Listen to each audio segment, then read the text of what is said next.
Warning. This video contains super awesome content not suitable for people who don't enjoy super awesomeness. Warning. This video contains super awesome content not suitable for people who don't enjoy super awesomeness.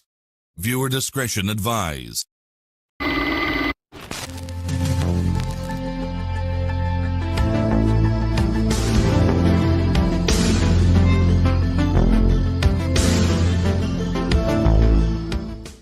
Welcome to Viewer's Choice. Your selection is about to begin. But first, take a look at what else you can see this week. Hey, dudes, inviting you to travel through time. First stop, a long layover at the video store. Bogus. Wait, you've got Viewer's Choice. Excellent. Hello, you rotten little bloodsuckers. America's most popular now. Get extra value. $12.50 cash back. Rise and shine, Mr. Freeman. Rise and shine. I want the truth. You can't handle the truth.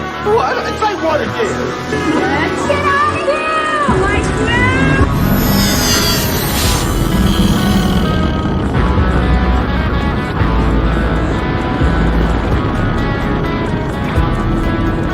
When life gives you lemons, don't make lemonade. Make life take the lemons back. Get mad! I don't want your damn lemons! What am I supposed to do with these? Demand to see life's manager. Make life rue the day it thought it could give Cave Johnson lemons. Do you know who I am? I'm the man who's gonna burn your house down with the lemons. This is my ship, the Nebuchadnezzar. This is the core. Where we broadcast our pirate signal and hack into dimensions. Welcome to the Nebuchadnezzar with your host, Anesto Morado, the double-headed coin, and your co-host, Pablo Morado, the Thunderbolt. Together, we are the Pyramid Podcast.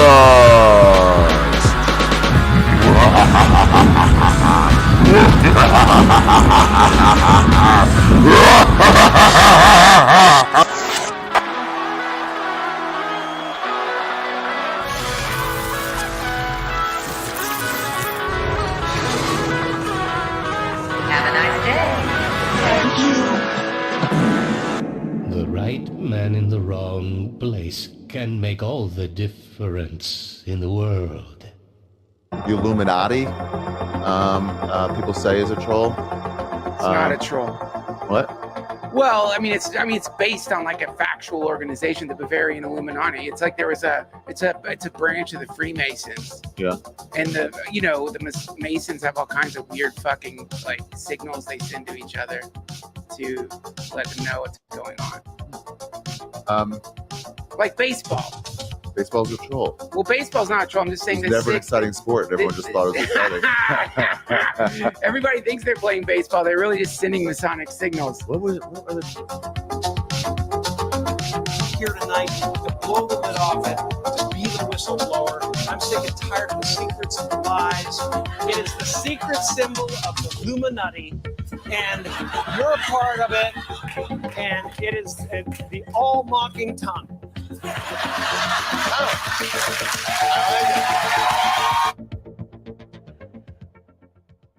Welcome, everybody. Welcome to the Pyramid Podcast. I'm Anesto Morado. And I'm Pablo Morado, the Thunderbolt. And the double-headed coin.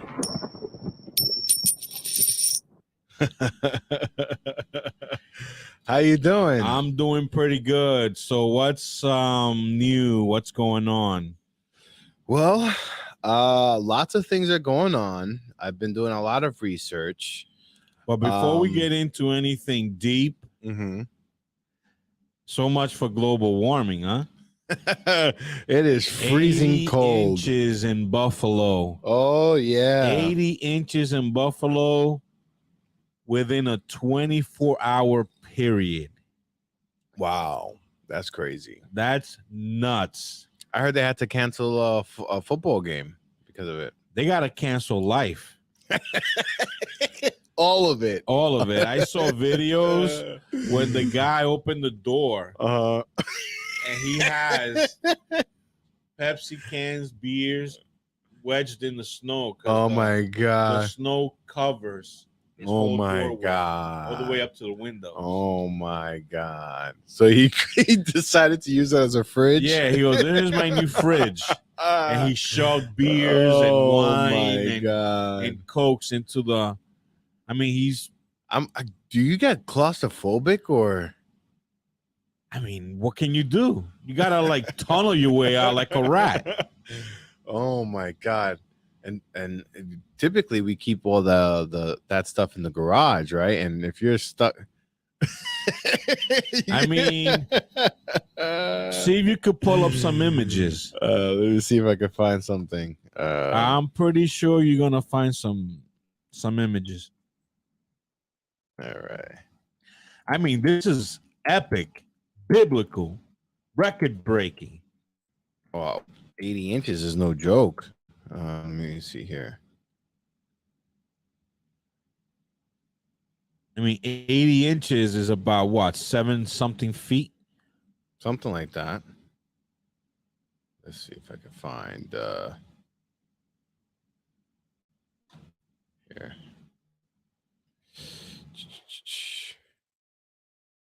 I mean, how can life as we know it function when you have 7 feet of snow? Yeah, I mean, of course, everything has ads. So 1 second here, as I'm loading up I have something here from CNN, of course. Trusted source. There are no images. You don't see images of the. I did, but it didn't really show. Here. Western New York, that seems to be the bullseye, bracing for another round of major lake effect snowfall. The National Weather Service says that winds of up to 30 miles per hour could produce heavy snow at a rate of 2 to 3 inches per hour. While some travel bans have been lifted, many still remain in place. That makes sense. Authorities have written more than 400 citations for drivers breaking the travel ban. Stay off the roads, guys. They've also say they've towed dozens of vehicles stuck on the side of the road or involved in accidents because of the snow, hence the travel ban. Snowfall totals of more than 6 feet have been recorded in 2 locations. That is according to the National. 6 feet. So there was a travel ban.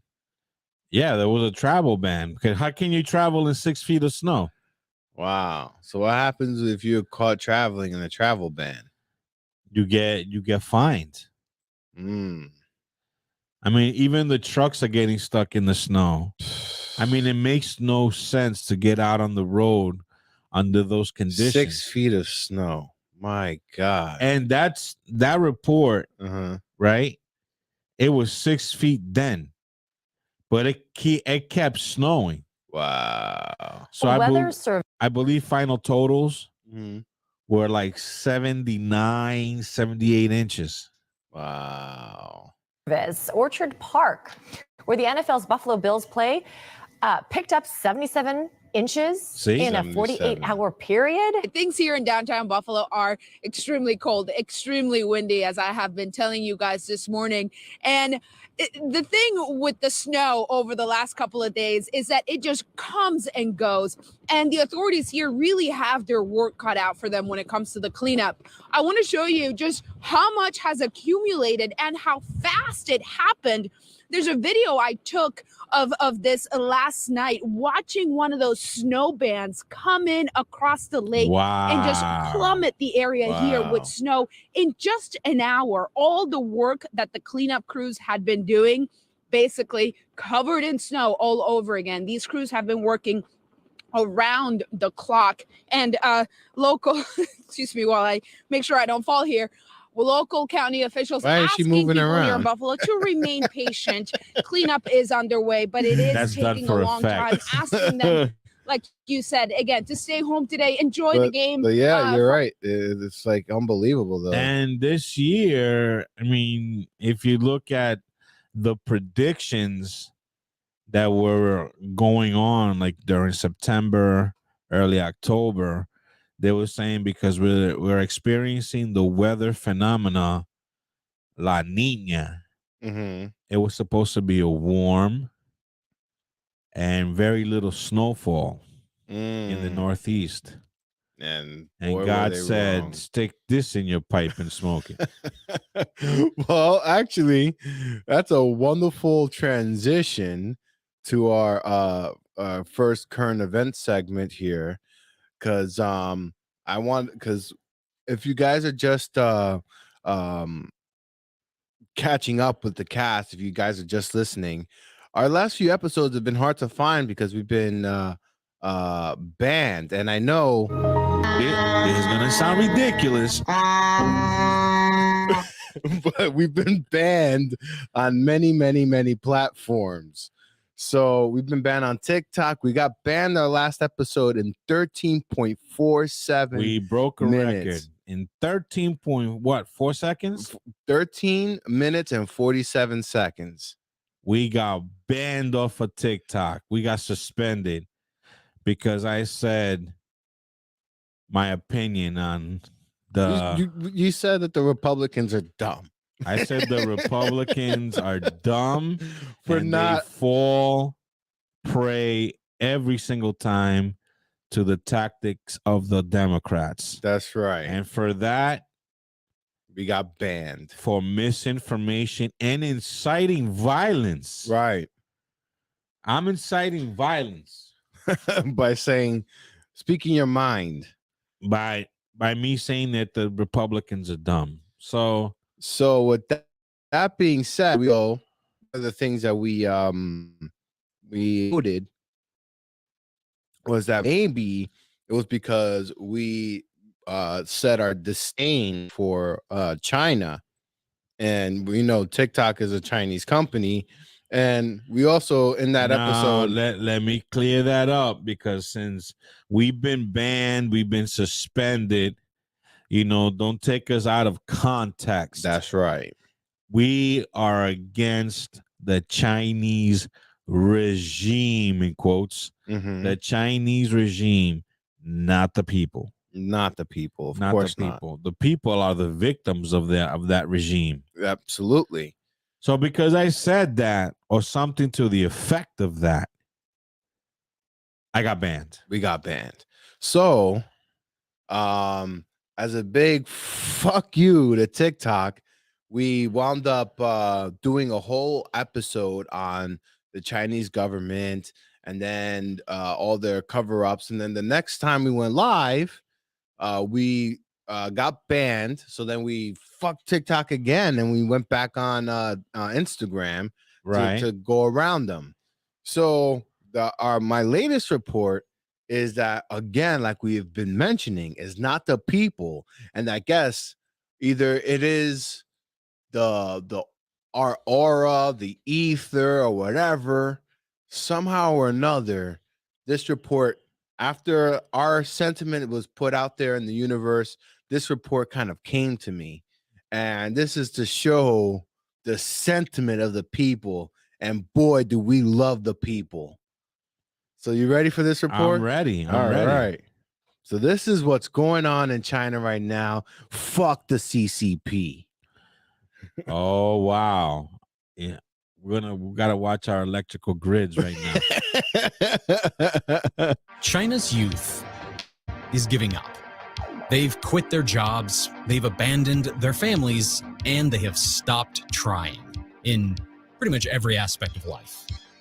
What started out as a gimmicky online fad, Bailan, or Let It Rot, has gained more and more traction with the country's youth and become sort of a peaceful but effective rebellion against the CCP's governance. It has spread so much that it's actually affecting the nation's economy and its future.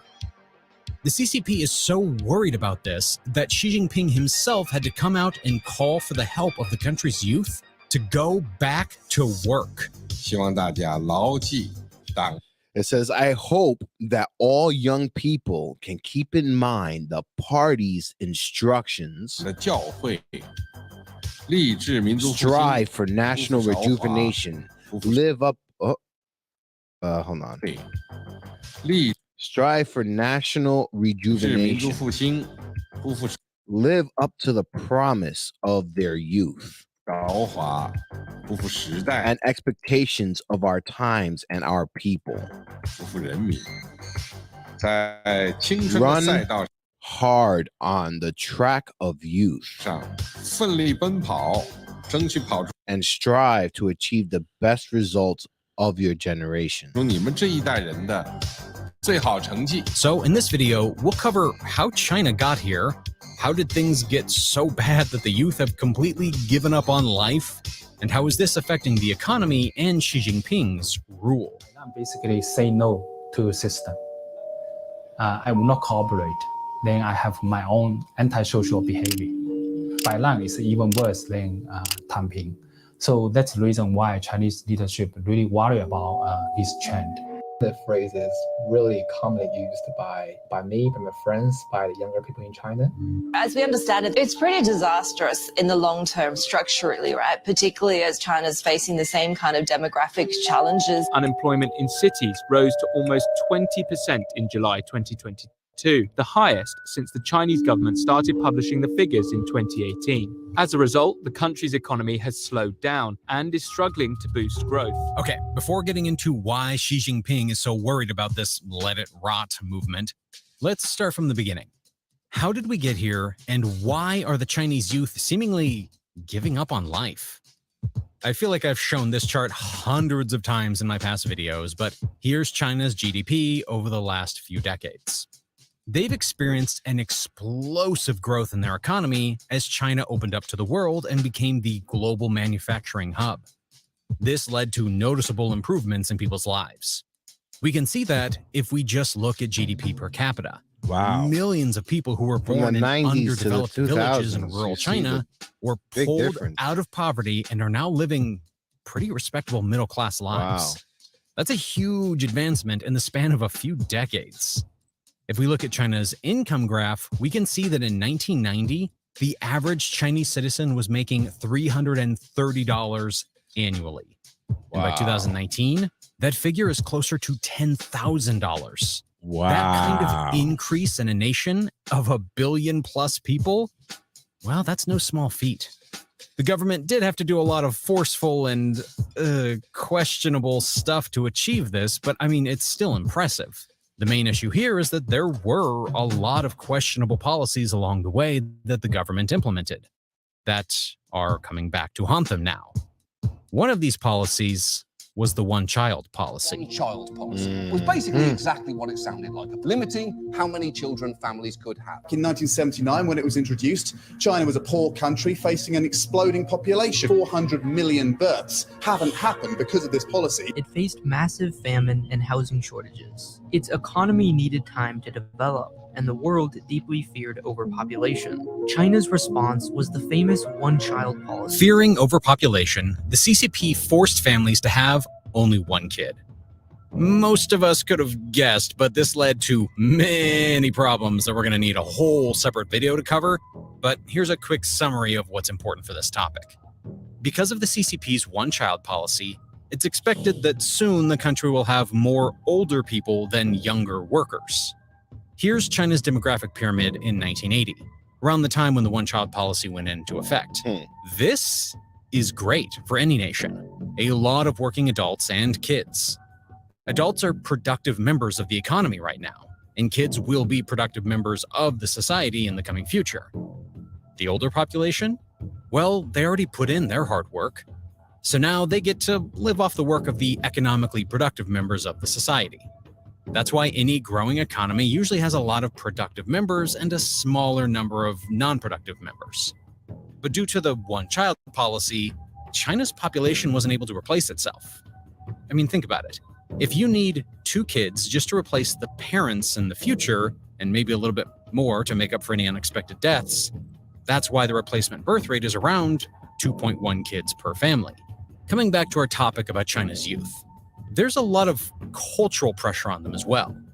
Older generations who worked hard and witnessed China's exponential growth now have their expectations set pretty high. They expect their kids to continue the same progress for the family and the country.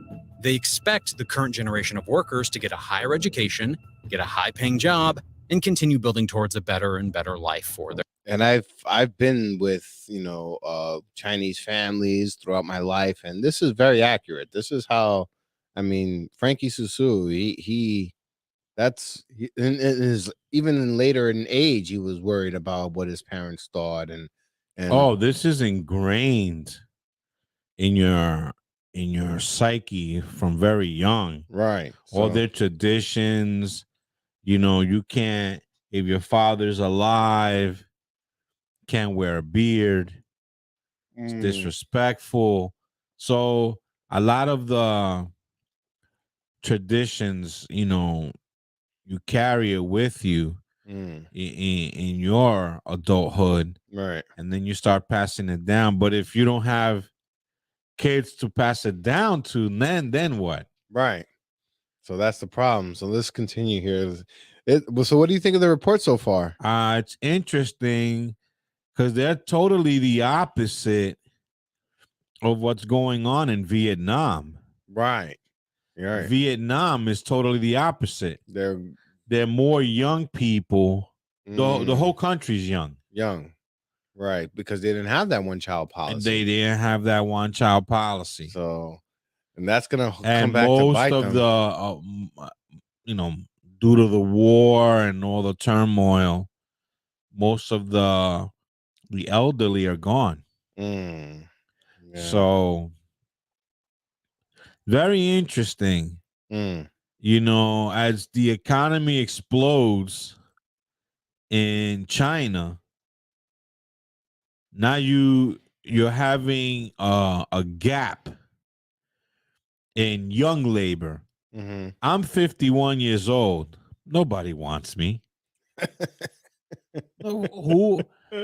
I mean, people my age who do not have like a degree or or a steady job, we end up working in Walmart, greeting people. Hi, welcome to Walmart, or at the grill in McDonald's. But that's horrible because you guys are the elders. You should be the wise people. Yeah, but the way the economy is structured here in the States, you cannot retire until you're like 67. So due to the way the finances are, even from 2008, the debacle in 2008, right, and the slow growth of the economy, older people have no choice but to get work. I believe a proper age for retirement should be 55. Because then that way you can enjoy your retirement. Right. At 67, you're like 2 years from falling apart. Yeah, from 2 years from like taking a dirt nap. Oh my god. Well, people are supposedly living longer now, but even still, you're right. But in the scope of things, okay, 67. You live to be 80. I mean, look at Trump. Trump is older than how old is he? Trump, I believe, is 70, 75, 76? I'm not sure. I can look that up. But even, at 67, you retire, you get a little chump change at the end of the month. And let's say you make it till 80. 13 measly years. Trump is 76 years old. 76. But, Trump is the exception because Trump is a rich, wealthy man. Yeah. But a regular Joe like me. So going back to China, the young people, especially in this day and age, because if we're talking about 50 years ago, people my age still had a stronghold. Right. People my age were running the show. But now is a different story. Now, dinosaurs like me, it's a tech world out there. Tech is for young people. Well, we're on podcasting 2.0, so we're techie. We're techie. I'm just along for the ride. You're the one doing all the heavy work. So imagine a country like China with such an explosive growth, lacking young people to work, right? And now they boycott on top of that. Right. Who's gonna fill in the gap? Well, so that's what the report's going to go on. So now he's just bringing you up to speed on how. So right now, what he's going over is that right now in China, the youth are going under this activist movement called "Let It Rot." Fuck you, CCP. Let it rot. What do they call it? Let me see.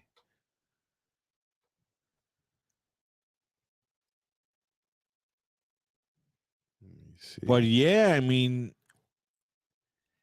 and let me tell you something. Those kids, they have courage. It's in the report here. I just can't seem to find the section where it's let it rock. Let the report rock. Yeah, so but those kids have courage. Yeah, they do. They definitely do. Because I don't see our youth here in the States. A lot of stuff is going on. And they're not standing up for it. I mean, and if they do, like when the whole Black Lives Matter, then they go off the deep end. Yeah, they go way too crazy. They start looting and all that. But to do what they're doing in China, that boycott.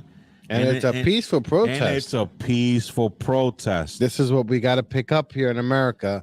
A peaceful protest. They're waiting for, because if we riot and cause what they're expecting, breaking down businesses and all that stuff, all that gives them is the power that they're looking for, which is emergency action. Here comes one of the Anesto Morado nuggets that gets them thrown out of platforms. This is going to sound ridiculous.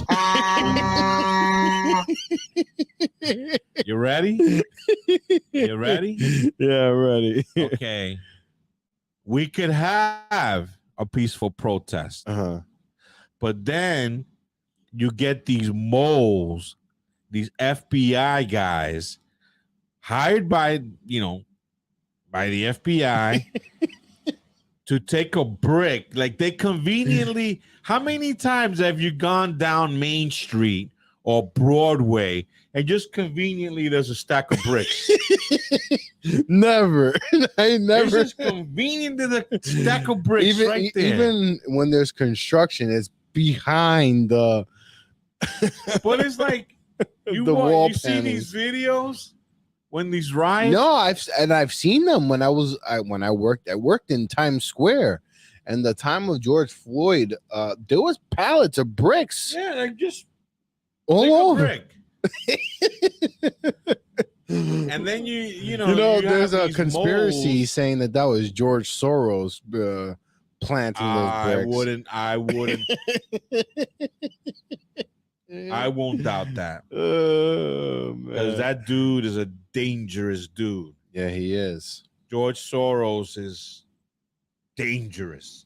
So here you got your FBI mole. He picks up a brick, wham, throws out a brick at a storefront, incites the riot. So much for the peaceful protest. So that's the problem with, and then you have mob mentality, where that's another problem that people face, is that once one person throws the brick, now everybody's like, oh, let's start throwing bricks. He got away with it. Why can I throw a brick? Yeah, because the brick, now you're in silent protest, you're in a peaceful protest. The brick goes through the storefront, right? And then the FBI, right, officer himself walks into the store, pulls out a 50, 60, 70-inch TV. They're like, oh, snap, free stuff. So, and this is the type of stuff that's been getting us thrown off a lot of platforms. It was proven. It was proved that, especially in the insurrection that happened, you know, January 6th. On January 6th,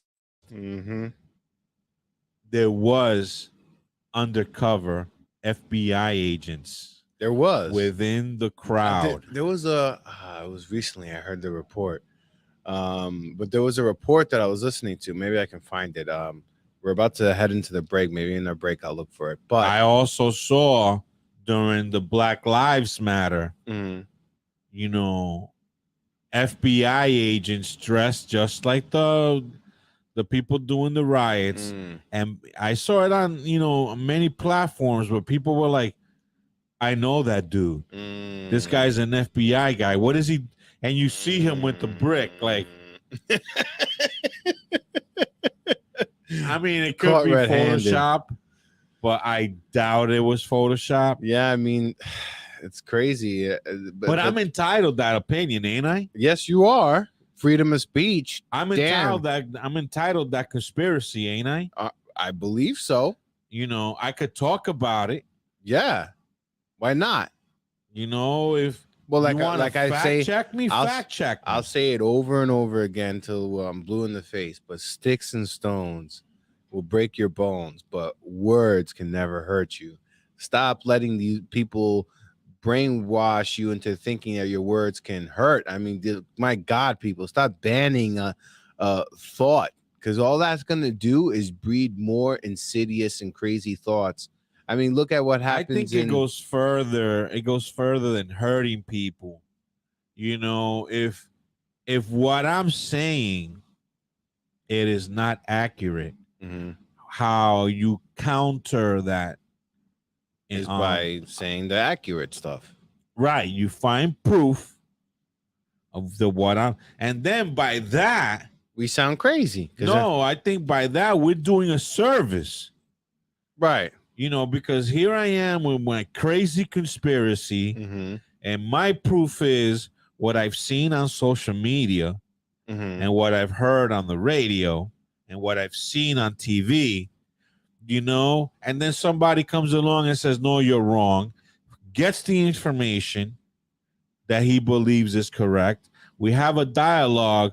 Hey, now is a productive thing that's happening. But by you shutting me up, by you just saying, no, you cannot get on this platform, it doesn't solve anything, and it stops the conversation. Exactly. So that's our thing. Like, in a country that is born on the freedoms, on unalienable rights. Right. How can you start, you know, everybody's in an uproar now with Elon Musk. He let the President Trump go back on Twitter. Oh, it's a big deal. But he asked the people. He had an online vote on Twitter. 57% of the people said he should go back on. Right. So, what's the problem? Back to China after these messages. After these messages.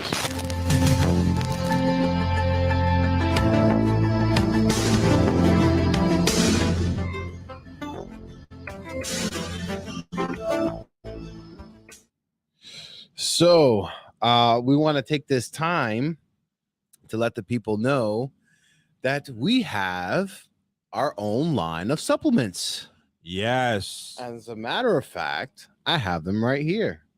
So this is Optimal, our multivitamin. I haven't taken my vitamins yet. I've been waiting for this moment. So I'm going to take my Optimal right here on the And camera. that's a chewable gummy. Very tasty and doesn't Oh, have yeah, I that love it. vitamin taste. And I took mine in the morning. So this has vitamin A, vitamin C, vitamin D, vitamin E, B6, B12, folic acid, B5, biotin. You need your biotin, zinc, iodine in case there's a calamity. Yes. And Iodine, very important nowadays. choline and inositol. Now, that being said, I also got my, can't leave the house without it, my brain Your boost. brain boost. Because come on, dude, I don't want to pow. Now, the brain boost is very important in the morning because you got to be alert. You know, you have the whole day ahead of you when you go to work, and it just helps you with your thinking and your decision making, and it just gives you clarity of mind. And I've been taking it, and I've maybe it's just me, but I kind of see a difference. I mean, I enjoy it, and I feel like that it works. But you know, I could be biased because there are supplements, but you let us know. This is the only way we're gonna really know for sure. You guys, if you buy our supplements, you also support the cast, and that allows us to keep making more episodes for you guys, and we find it valuable. One of those bottles. So this one is Thrive. I'm gonna take my. I'm gonna make sure. Yep. There you go.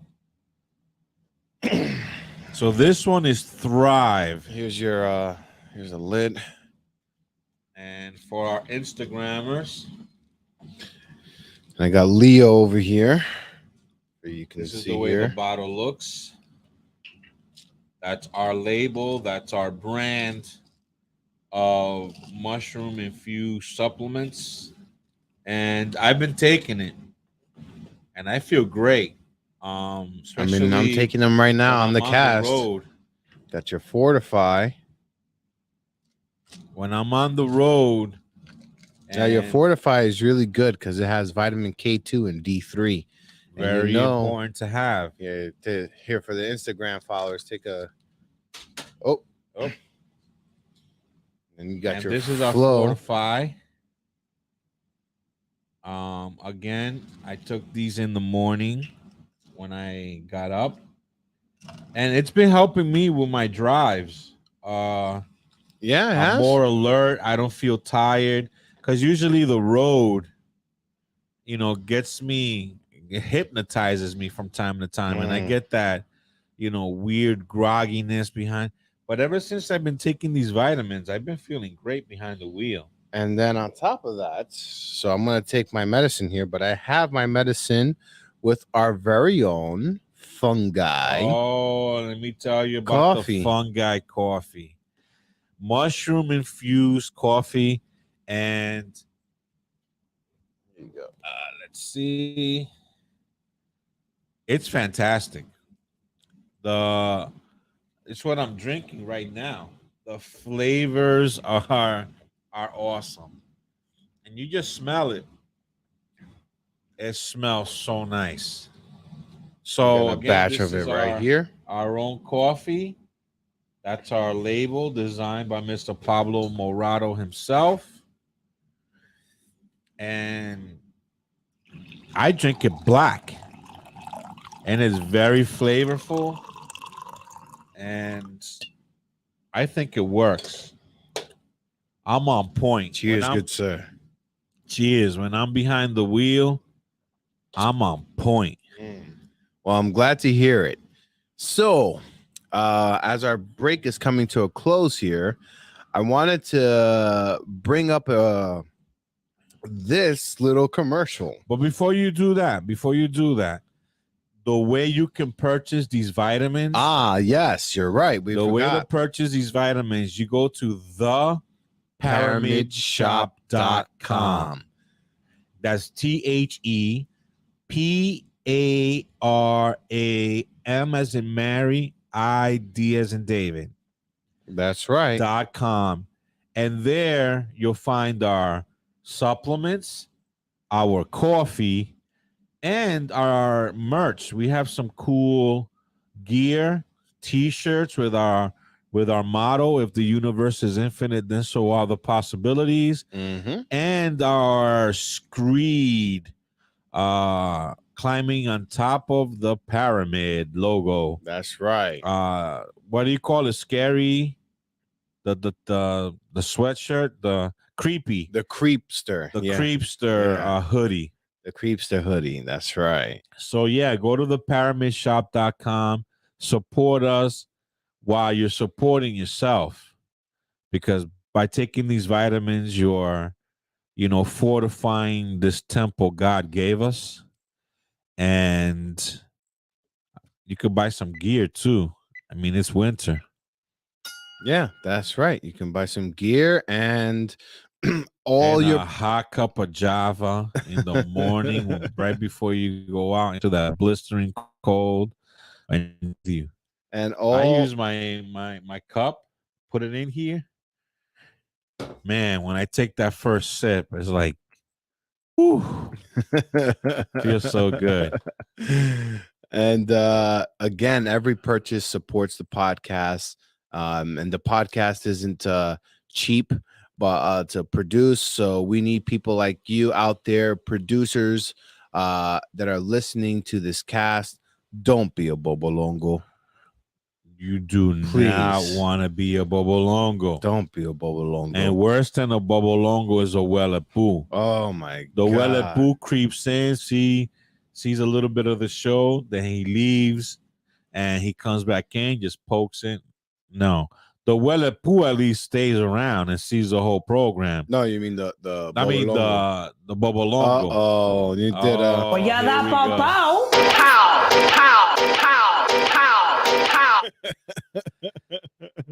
The welepu is the guy who comes in and out and just, snoops at what we're doing. At least the bobolongo stays and watches the podcast. And by watching, and if you, again, we understand that a lot of our listeners may not have funds to, throw away willy-nilly on amazing supplements and good coffee and donating to the cast. We understand. Not everybody has it. We understand that. But by simply watching the cast, liking and being a part of this community, you are helping us, and we appreciate you. And I was even looking, I wanted to bring this up here on the cast here, because I was going back to how we started this cast. We had this idea of bringing the old school legacy radio and the new school podcasting and merging them together, right? So I was thinking, because we've been having an issue because you have YouTube and all these platforms banning our signal. So it's like, how do we get our signal out, and how do we reward the people that actually come to listen to us, right?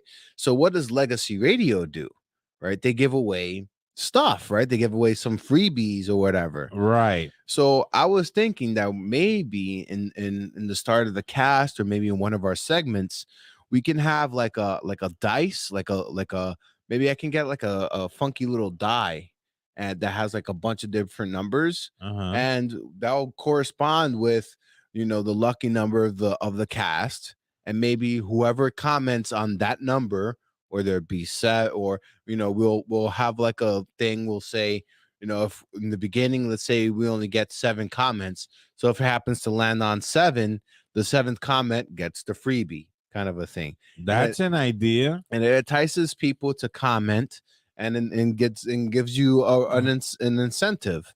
We want to make sure that we are giving you, our listeners, some incentive to follow us and to listen to us, so that it's a beneficial thing outside of the information that we are sharing. So that was an idea that I wanted to bring up, that way, we can have some engagement here as well. as well as sharing any of stories. You know, if you have encountered a UFO or a ghost or anything like that, please share it with us. I mean, we Yes, would love to hear need- these things. We need to hear your input. We need to see your input.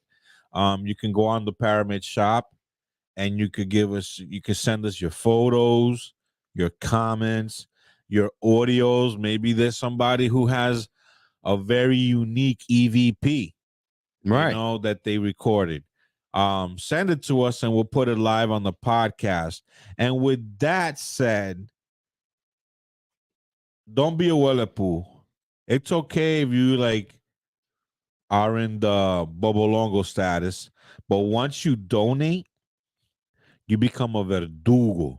And that's what you really want to be. Now you get a shout out on the podcast. You get a shout out on the podcast. You walk around with a producer title, meaning that you are actually helping produce this cast. You could put that on your resume. That's right. Producer of a podcast. And it's helping us in many ways. It's going to help us create more content. Mm-hmm. You're going to help us fight this machine that wants to shut us up, right? Redact us. And if we continuously lay dormant and let these people do what they do, then they win. They win, and our quality of life just gets that much smaller. It's just gonna degrade. Right. I mean, I remember as a kid walking down Junction Boulevard and not having to worry that cameras are watching me. You know, it was just I have more freedom than what the kids have nowadays. How with crazy is cell that? phone, with the pressures of social media, and now you got to have pressure that you're going to get banned over, you know, your little homegrown podcast because you have an opinion. Right. I mean, come How on. crazy. But you know what? To that end, we have to give credit where credit's due. Facebook hasn't taken us down. They have not taken us down, and that's commendable. And also Twitter hasn't taken us down either. So, you know, Elon Musk has got something brewing, and whatever he's doing on the platform, he's keeping our videos up. So we thank you for that. And it's been a way of getting our message out there. Again, we haven't been getting crazy views, but at least we haven't been getting our videos removed, which is a little thing to celebrate within itself. Yeah, I mean, again, we're fighting against the machine.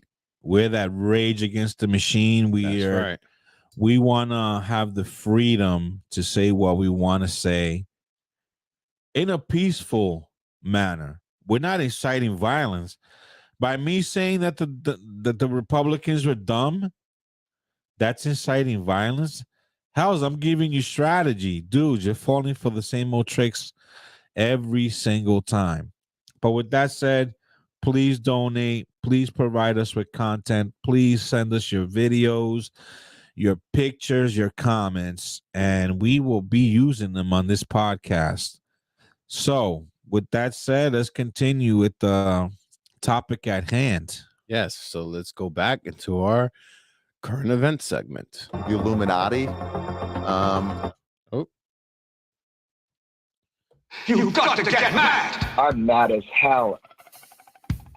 At this point, we need to kick the door down. We need to rage against the machine. We need to take the power back. That's exactly what I We said. need to press our government for answers. We need to press our officials. We need to be as loud as possible. This is no longer acceptable. We have these programs, they're announced. We have fighter pilots who've engaged UFOs. They put their lives at risk, and they're being denied. They're being told, be quiet. Still to this day, there's a disinformation attempt to make a laugh factor. There's infiltration from different intelligence agencies, even within the UFO community. At this point, I feel we need to show that we are mad as hell. We need to ask questions, and we need to rile shit up. Take the power back! I'm as mad as hell, but I'm not going to take this anymore!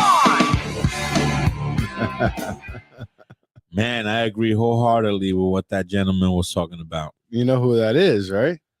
No, I don't. That's Jeremy Corbell, a UFO reporter. Really? Yeah. I wasn't recognizing the voice. Yeah, that's Jeremy Corbell, our fighter for the UFO truth.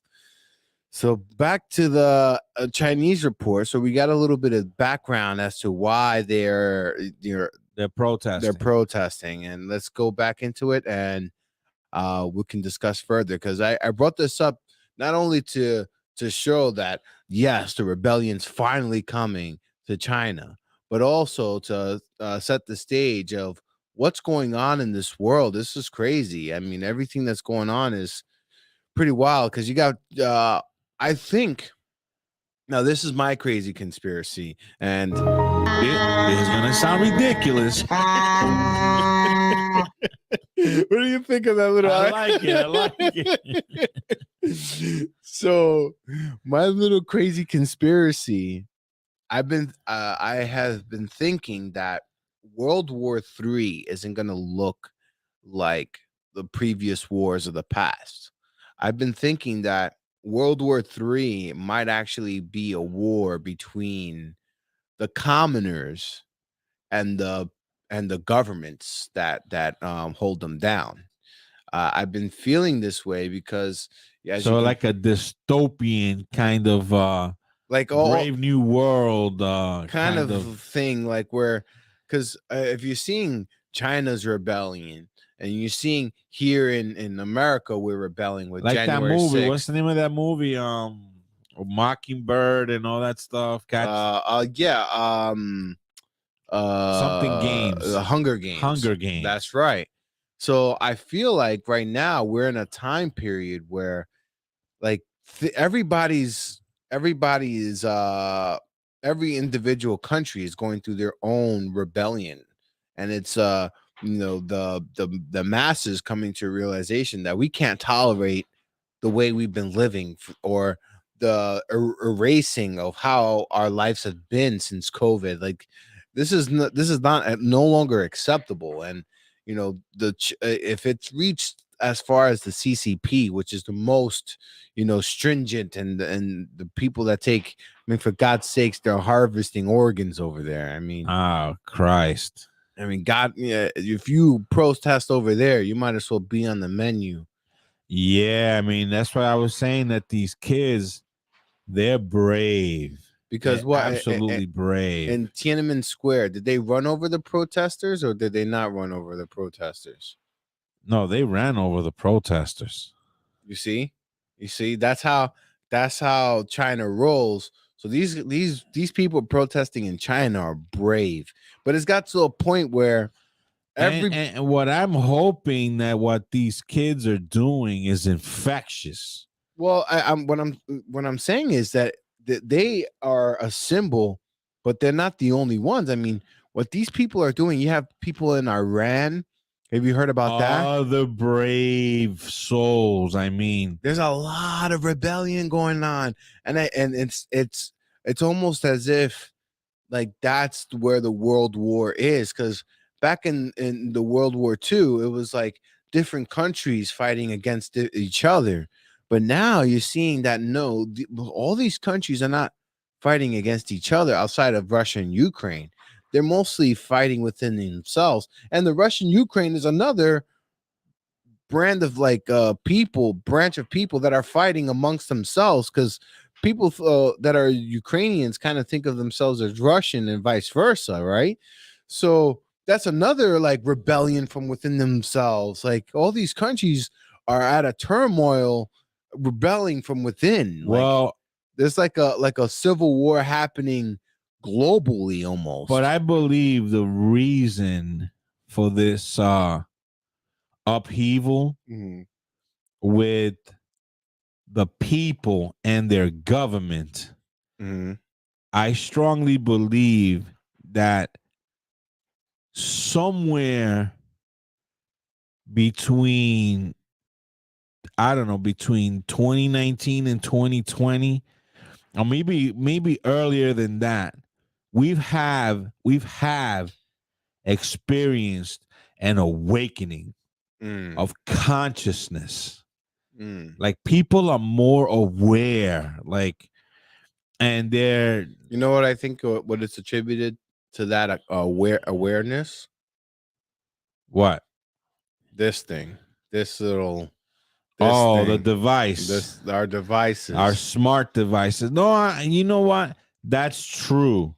Because now, I mean, in the 2000s, right, we had the internet. We could look it up. But if you were in a bar, right, you had to Google it. You had to go home and you had to find out, right? But now, with the invention of the smartphone, you could literally Google it right there, right?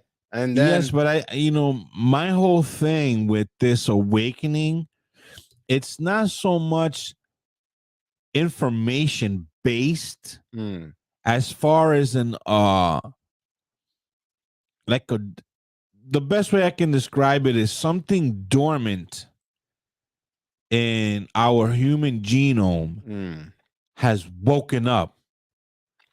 Like something in the ether, something in the air, something in the universe has awakened that third eye. Well, And it's the people fact like- that a lot of people right now are struggling. A lot of people are having hard times making ends meet, and they're frustrated because people are working their fingers to the bone. They're trying to do their best to provide for their families, and they're coming up short. They're seeing, the grocery costs going higher and higher and higher, and they're like, "Well, something's got to give. I'm not earning any more money. How do you have all this money to send to Ukraine when I don't got a pot to piss in? There's people out there that are suffering, and it's crazy that it gets overlooked." And yeah, I mean, the finances, their actions were redacting and punishing for your opinion, punishing you for your opinions. But there's something in it's all about, we are seeking and we are hungry for good vibrations, good frequency, something good to happen. And we're seeing that the powers that be are restricting us from that goodness. You know what I'm saying? Yeah. They tell us we want good for you. That's like the king, like, oh yeah, I'm gonna do this, that, and this and that, and yeah. But all you get is a pile of dirty bread. At the end of the day, I get at least a protein, right? And all it is stale ass bread that he gives out. Right, it's nothing. While he's inside getting a feast. So I don't know if I'm making any kind of sense. No, I you just are. have a feeling that, like that audio you play, I'm not like, how does he say? I can't take it anymore. I can't take it anymore. Well, he says something beforehand. I can replay it. Yeah, replay it. Here we go. You've got to get mad. I'm mad as hell. I'm mad as hell. At this point, we need to kick the door down. We need to rage against the machine. We need to take the power back. We need to press our government for answers. We need to press our officials. We need to be loud. No longer acceptable. We have these programs, they're announced. We have fighter pilots who've engaged UFOs. They put their lives at risk, and they're being denied. They're being told, be quiet. Still to this day, the information attempt to make a laugh back, infiltration from different intelligence agencies, even within the UFO community. At this point, I feel we need to chat as hell. We need to ask questions, and we need to rile shit up. Take the power back. I'm as mad as hell, but I'm not going to take this anymore. And that's what it is. Another thing that as I was listening to the audio, that we're realizing that's also part of this epiphany, of this awakening, this third eye that's waking up, is realizing what? The bullshit. How many lies we you know, over the decades, and we're realizing, you know what? This is bullshit. And we now are having the courage to call them out on it. Yeah, that's the big thing. Having the courage. We to call having them the out on courage it. to call them out on it and say something don't make sense. That does not make sense. Right. Something happened in Roswell. We all know that. Mm-hmm. JFK. You know, I just, so it's funny that you bring up Roswell, because I just finished watching a report by one of our favorite reporters, the guy from AJ from the Y Files. Yes. He just did a report about this program, Project Serpico or Serp, I think it's Serpico, or Serpio or something like that. And what this was regarding was in the Roswell crash, they actually have footage of the Roswell crash, right? And of them going through the rubble and all that stuff. And one of the things that they found in the crash were extraterrestrials, people. Yes. These entities, and they called them Ebens.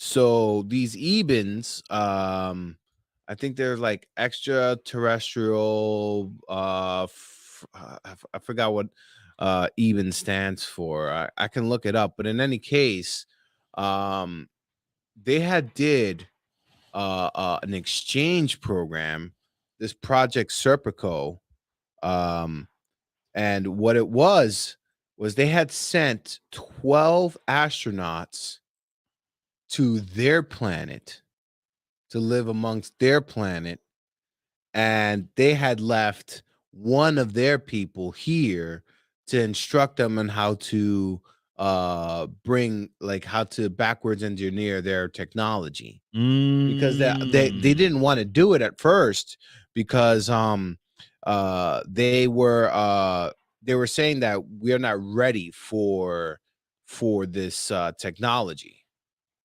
And so they were backwards engineering. They were sending astronauts to this planet Serpico, which is like in the Zeta Reticuli system that had and are you sure is Serpico? I mean, I can quickly look it up. But in any case, you bringing up Roswell made me think of this, because if this is true, it's quite unbelievable. And this guy, the Y-Files guy, he AJ, he really breaks it down and tries to first he shows you the story as a believer, and then he breaks it apart and he's like, well, this is not exactly provable and blah blah blah. And but the way the story is, he presents it so he does a great job presenting it, in other words. And he goes into like why he believes in this as it being a true story, and because people, as part of their mission, had to journal all this stuff, had to write down the planet that they were on and all these things. And some of the things that they had to go through were pretty crazy, because imagine you're 12 astronauts, right? And they had like guns and ammo and all these things that they had brought with them to this planet, but you're surrounded. The whole planet is aliens. Aliens, right? What are you gonna do? They're like, what are we gonna do if we throw so much as a punch? That's it. That's our ticket home. Our whole life is gone. So they were like, living on this planet for some time, and they're like, did they explain how they were taken there?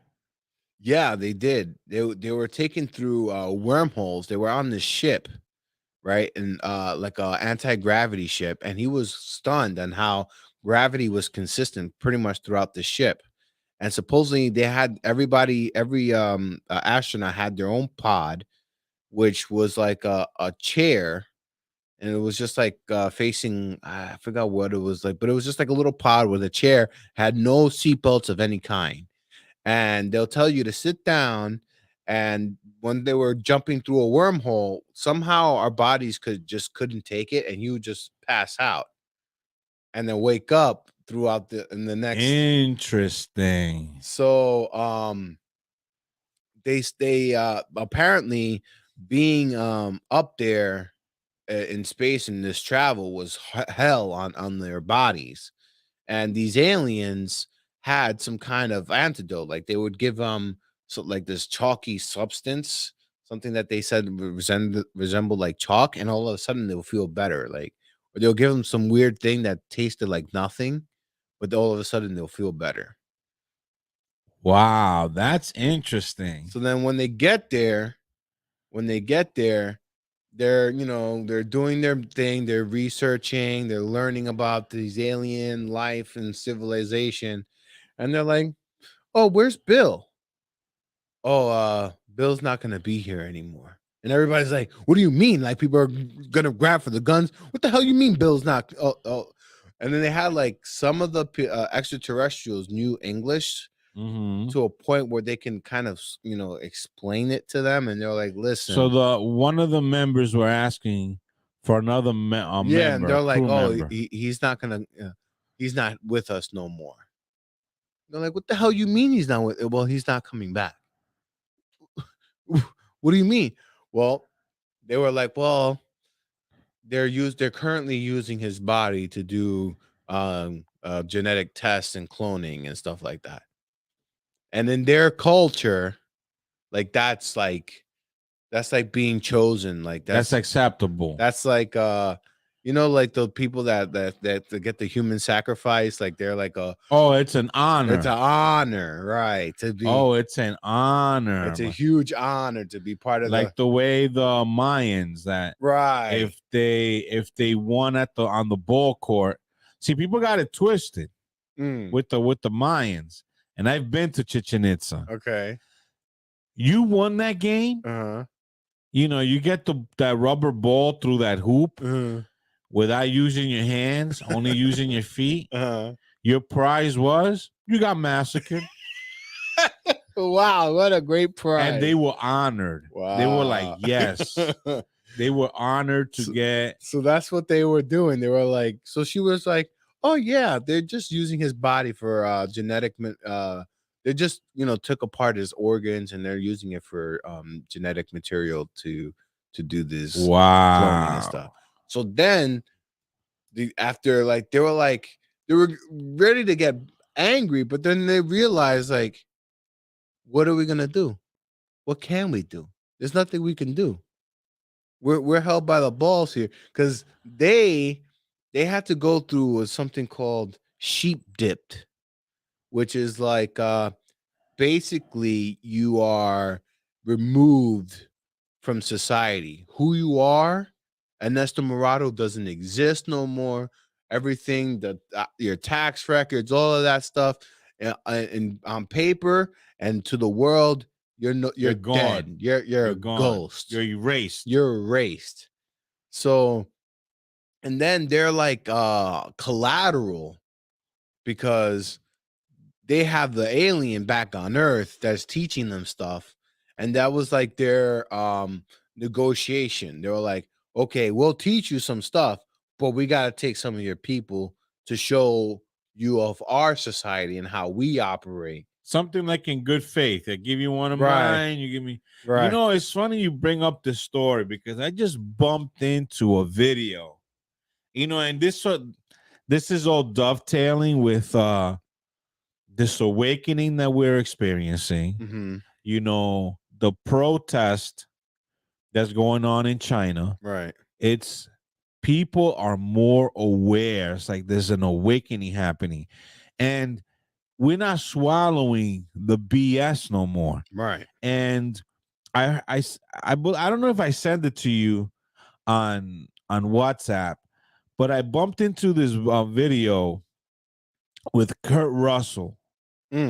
And Kurt Russell says that when he first got his pilot license, right, he was itching to fly. At every he wanted an excuse to fly. Okay. Right. So one time his son is like, "Oh, my friend is in Arizona and I wanted to go to, I would like to, Dad, can you take me to Arizona?" Kurt Russell was like, "Hell yeah." Of course. Yeah, because he's dying to fly.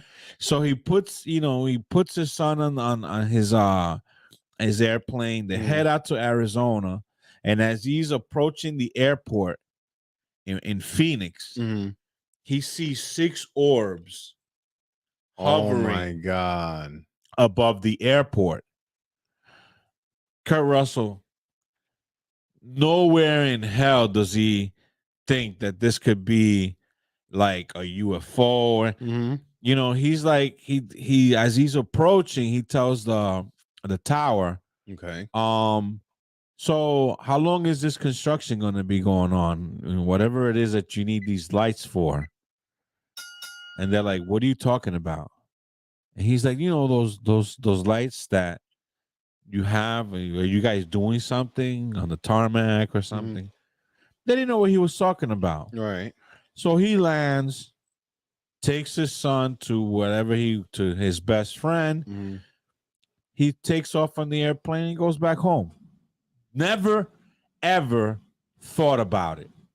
Wow. He just thought they were like lights hovering. Like, he figured it was some kind of mechanism that the airport was using for a project. Right. Right?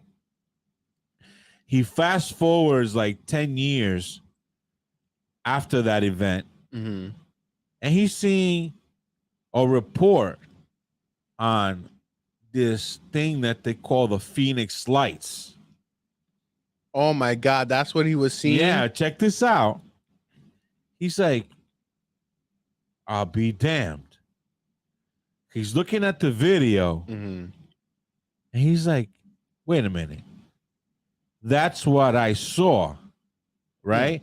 So the narrator of the video is saying many reports were filed that day, and only one pilot reported it. Wow. And the pilot was him. Wow. He was like, "I was the one that reported it." Wow. Let me see. I believe So nobody even bothered to even. No, he was. I'm going to see if I have this. I'm going to send it to you, and maybe you can put it up, on so that our listeners and our viewers can see it. Oh, I hope I got this. Yes, I do. All right, I'm sending it to you. How do you send it? Through WhatsApp. Okay, let me see. Actually, you could hear the audio. Want to hear the audio? Yeah. You connected to the Bluetooth? Yeah. Okay, so here we go. This is Kurt Russell. Okay. And Jimmy Kimmel speaking on this particular incident. There's a story another story involving you and your son that I want to ask you about because I don't know the details on this story, but you guys saw a UFO. True? Oh, you're talking about, yeah. Yeah, it is in true. A plane, right? Yeah. Yeah. Well, Goldie had an experience.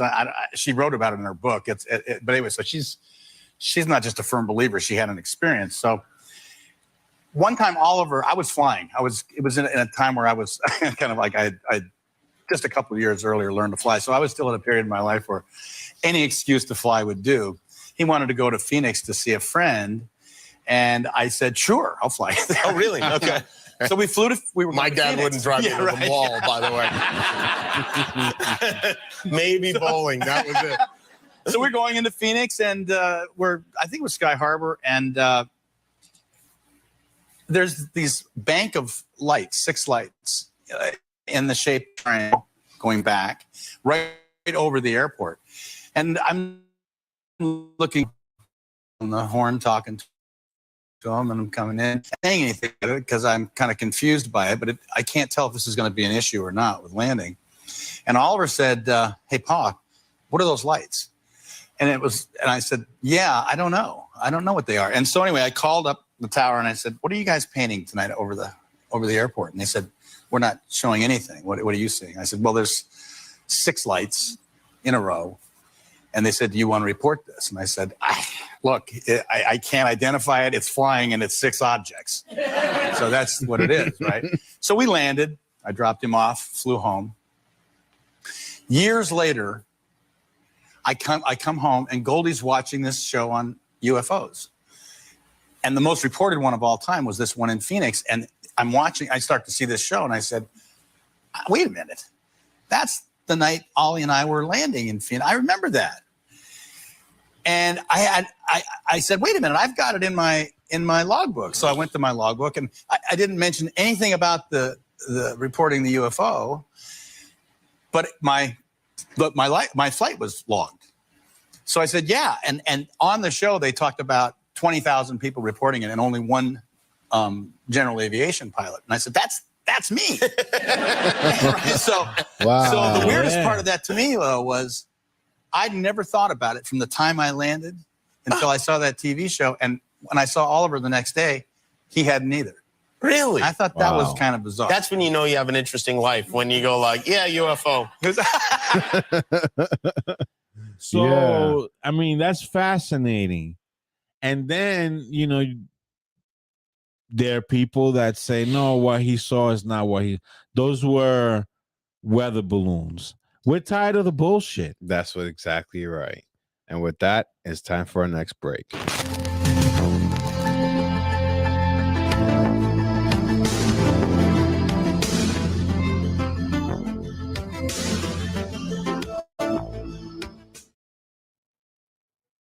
Oh, fuck me. Oh, God, today just couldn't get any worse. Just fuck me in the ass.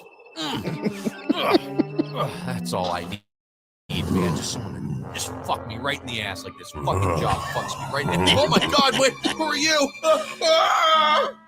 Oh, I just love these late-night drives. Who knows what kind of groovy mysteries we're gonna solve tonight? Yeah, I'm totally excited.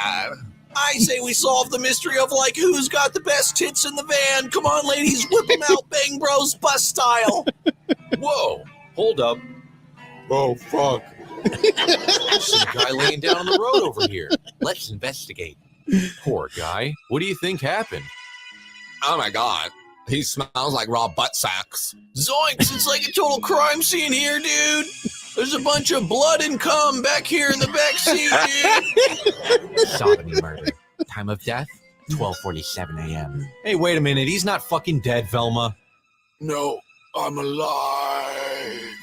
Here, take this, children. Solve the mystery. I'm dead. What does that sign? He just died. Afraid so, Scoob. And we got our fingerprints all over the place. Correction. Time of death, 12:48 a.m. It says here, I, the ghoulish butt monster, have struck again. I lurk in the shadows right behind you. If you have a nice ass, I will find you. He crashed his car just down the street, eh? Well, it's a good thing you kids decided to drop him off at my house. I'll take good care of him. Yeah, thanks. It was that goddamn ghoulish butt monster that got him. The ghoulish butt monster? Why, I thought that was just a myth. You know, they say that he enjoys the natural wetness of a man's rear, how the balls bang up against one another like Newton's cradle. Whoa! Say no more. We will get to the bottom of this mystery. Thank you for watching over this man for us. No, children, thank you for giving me such a fine specimen. We get tired, God. We get tired, God. We get tired,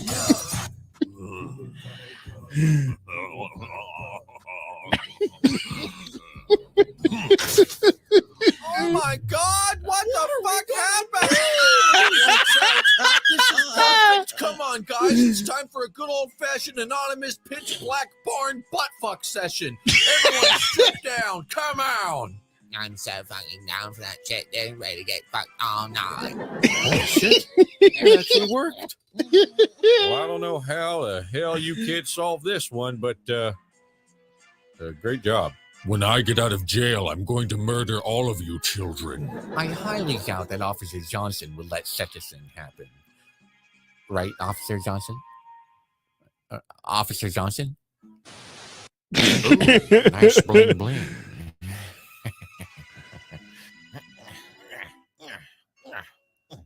Huh? Oh, fuck, finally some action.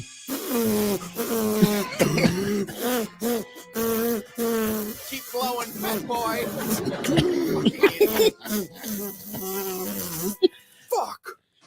It's a nice laboratory you got here, sir. You mind if we ask you a few questions? Yeah, dude, like where were you last night around 11 o'clock? Ah, yes, last night. It's all rather fuzzy, but I do remember bits and pieces. I was here working late in the lab, trying to create the unthinkable. Whoa, like what, dude? I was trying to create my own brand of soda, the refreshing taste of Mountain Dew, without the shitty, nerdy video gamer stigma attached to it. But after I drank my beverage, I realized I fucked up and drank my own pee, and I got dizzy and fell. Thank God my loving wife was there to slap me back to consciousness. And here I stand before you today. Oh yeah, and then I found this priceless, one-of-a-kind jewel in my pocket. Don't know where it came from. A convincing story, Doctor, but that doesn't explain why your shoes are covered in feces. Yeah, because your fucking dog shit in my lab. What do you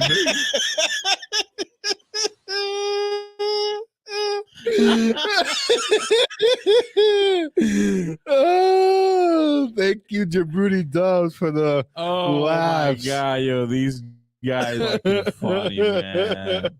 Unbelievable. Oh God, with all the shit that's going on, a good laugh Oh man, is always welcome. So, did we want to finish up the report on the mutiny in China? Yeah, let's do it. We got the this report. All right, and then I have something else to follow up, and it seems like you got a bunch of stuff in here too. So, yeah, I got some oddities, like some weird stuff that I found that. So we can unpack that, you know, in our strange but true segment. Absolutely. All right, so let's get into this next. Let's finish up this Chinese report here. Now have their expectations set pretty high. They expect their kids to continue the same progress for the family and the country. Pause it a little bit. Just to recap, because, you know, for our listeners who are just tuning in, we're looking at what's going on with the youth in China. It's called the Let It Rot movement in China. And what's going on in China is that the youth are just quitting their jobs in protest of the regime. And because of that protest, the government and the country as a whole is suffering economically. And all this is being achieved just through non-violent protest. These kids are just saying, you know what? They're just not opting to partake in any of the civilization, not going to work, not doing anything. Just let it rot is the idea. Yeah, because they don't agree. So they're just setting the stage as to why they're thinking this way. And they started out with the one-child policy and how there's not a lot of youth going around. And let's pick it up from there. Per family. Coming back to our topic about China's youth, there's a lot of cultural pressure on them as well. Older generations who worked hard and witnessed China's exponential growth now have their expectations set pretty high. They expect their kids to continue the same progress for the family and the country. They expect the current generation of workers to get a higher education, get a high-paying job, and continue building towards a better and better life for their family. And this is not to say that other cultures don't have the same expectations for their kids. But in China, this expectation is a bit unrealistic with the way the CCP is managing the economy. And because of Chinese culture, a lot of adults are expected to take care of their parents, and sometimes even their grandparents too. On top of that, they're expected to constantly succeed in their work life, save up for a house, get married, and keep progressing. This is already too much pressure on a working population that is shrinking in China. But the problems don't stop there. This video is sponsored by me. Okay, so let's go a little bit further on. So they have an unemployment rate here. in GDP per month, which wiped out an estimated 3 million jobs. Around 9 million Chinese students are graduating each year. Those graduating today find themselves going into a tough labour market that doesn't match expectations. Simultaneous slump since May 2020, China's exports and imports, they have unexpectedly contracted. Economists estimated that China was losing $45 billion in GDP per month. Currently, China's youth unemployment rate sits at a jaw-dropping 20%. Nearly 1 in 5 young workers don't have a job. This is in part due to the Bailan movement, but also in part due to there not being enough jobs. In the early 2010s, the CCP made a heavy push to get China's students to pursue higher education, which, sounds like a great thing, and it usually is. The more educated a population becomes, the better it is for the economy. But in China's case, everything didn't really go according to plan. The CCP expected China to be a more mature economy by now. But China's economy is still driven mainly by low-income manufacturing jobs. So when the government pushes students towards higher education, these students expect high-income, high-skilled jobs when they graduate. And now the CCP is realizing that there just aren't enough jobs for all these highly educated graduates. This is creating intense competition between graduates to land what little jobs China's economy does have to offer. In this situation, any competent government would tailor policies to attract foreign companies that need this labor and promote more business activity locally so that graduates can find jobs. So what did the CCP do? Why, the exact opposite, of course. Alibaba's founder Jack Ma has made a powerful enemy, the Chinese president Xi Jinping. The same day, its shares plunged almost 10%. Xi Jinping is the supreme leader, and Alibaba's Jack Ma learned this the hard way. A $37 billion IPO was cancelled at the 11th hour. Reports say the order came right from the top. Alibaba was fined a record $2.8 billion for monopolistic conduct. China has issued regulations for off-campus tutoring services, banning private firms from offering after-school training in core school subjects. Well, the move has raised concerns among both parents and private education institutions. The sudden policy change has led to a tutoring black market, which could benefit wealthy families and price out poorer families. In an attempt to reel in China's billionaires and send a message to all Chinese elites, Xi Jinping set out to destroy Jack Ma and the majority of the tech sector, really. With trumped-up regulations and fines, the CCP destroyed hundreds of billions of dollars in value for China's tech companies. And with these companies getting battered from all sides, the job prospects for many graduates disappeared overnight. On top of this, the CCP also banned the whole tutoring industry with a snap of a finger, which was worth close to $100. They just banned tutoring. That's crazy. And that was $100 billion industry at the time. Wow. So there's a very good reason why these people are saying, you know what, the hell with this, let it rot. I'm not. That's like, the president of the United States defunding Jeff Bezos. Right. Exactly. Wow. So I don't want to go too far down this segment here. If you guys want to check it out, this is Business Basics, and you can find it. The title of this is Mutiny in China. Youth is giving up on life with the Let It Rot, and CCP is worried. That's the name of the title.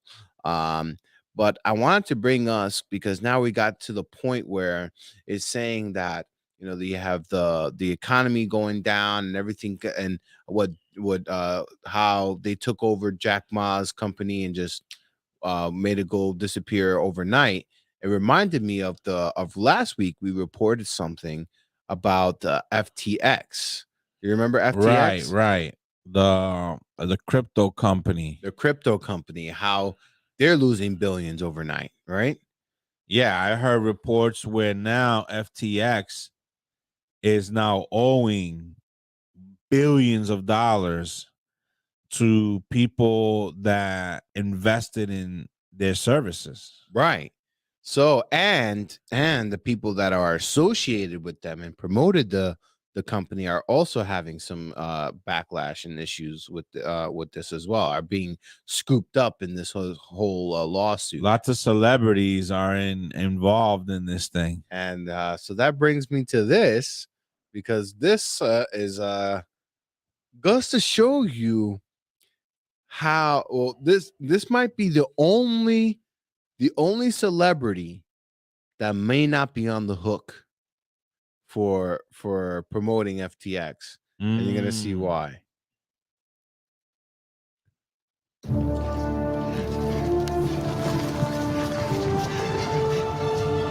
I call it the wheel. I don't think so. What does it do? It rolls. Yeah, so does a bagel, okay? A bagel you can eat. One of the worst ideas I've ever heard. Brother David, behold, the fork. I got 10 forks right here, baby. Am I right? My lord? What is it? A toilet, my lord. A toilet? You expect this court to do its business inside? We're not animals. We go outside like humans. It's coffee. It's new. It's awful. You don't like it? I'm all jittery and feel like I got a big job coming on. Hancock, you sign first. No king! Gentlemen, have you taken leave of your senses? The people shall have the right to vote. Even the stupid ones? Yes. Stupid people vote? Yes.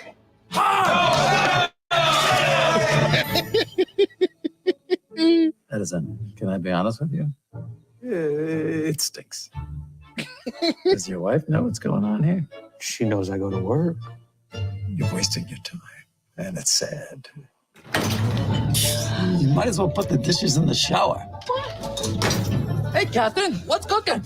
We're putting a man on the moon. Are you out of your mind? I can't even get tuna without celery. Nobody's going to the moon, ever. Why not? It's too far. It's far. It's really far. It's far. 我々の未来はポータブルミュージックです。バカか。バカか。わかるだろう。わかるだろう。わかるだろう。出て行け！見ないのか！怖いんだ！ああ！だからまた2回言っても言えるぞ！また2度も！fantasy! Like I was saying, it's FTX. It's a safe and easy way to get into crypto. Yeah, I don't think so. I'm never wrong about this stuff. Never.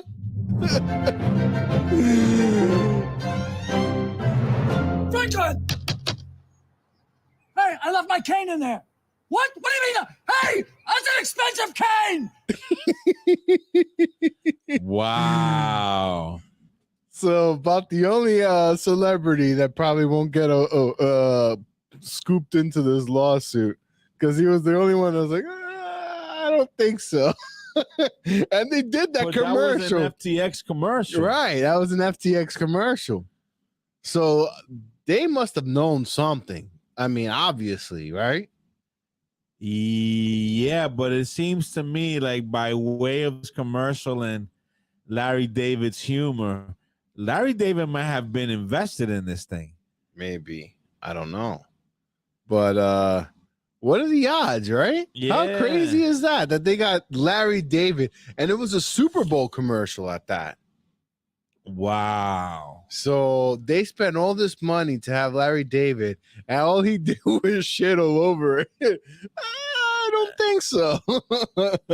But as you can see, during the course of the commercial, every decision he made was wrong. Oh.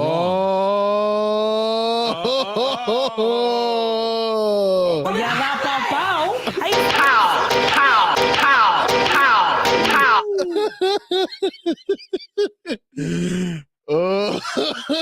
Caught that one, huh? The shoe got on the other foot. I'm gonna have me some Java. I'll join you. I'll have some fun guy with you. Wow, you know what's amazing about this? Straight up black, no sugar. It's still delicious. good. Yeah. This is my first time having it black, and it's actually really good. So apparently FTX is connected to a lot of nefarious things. But first, before we unpack the nefarious things, let's inform the audience on what led to this debacle. So what led to this debacle, as far as I can understand, is that FTX was like acting like an exchange, like almost like a stock market for cryptocurrencies. But what people weren't realizing is that when they were buying a Bitcoin, right, they weren't actually buying Bitcoin. They were buying FTX token, which was like a dollar was supposed to represent gold in the Federal Reserve. A FTX token is supposed to represent Bitcoin that they have in their reserves. Dollar for dollar. Right. Coin for coin or something like that. FTX coin, let's put it in small terms. An FTX coin, let's say is $1. The crypto equivalency was also worth $1. So the people that were buying crypto for $1 were actually buying. We're expecting to get $1 worth of crypto. Right. But what they were buying was $1 worth of FTX tokens. Right. Which in reality did not have the same value as the crypto. So what they were doing was they were printing more of the tokens than they had of the asset. Now, how did this company believe how can they sustain this? Well, seems to me like some kind of Ponzi scheme. That's exactly what it was sounding like to me as well. And like you rob Peter to pay Paul kind of a deal. It's very convoluted to get to the root of this, because that is a very good question. How are they propping themselves up? And a lot of what I'm finding is, well, first, they have something to do with the Democratic Party, something to do with it. They're supporting them. They're giving them money. Yeah, I just heard on the radio that they're purging themselves from this situation. They're like, trying to step back and say they're throwing FTX now. Right. But what they're saying now is that FTX, if it wasn't for their funds, they might not have won the 2020 election. And another thing is that I'm finding out is that FTX was also behind these stringent policies, because they were in I guess they were in some back door meetings with like all the companies that came out and decided what is misinformation and what is not misinformation and what we should not allow on platforms.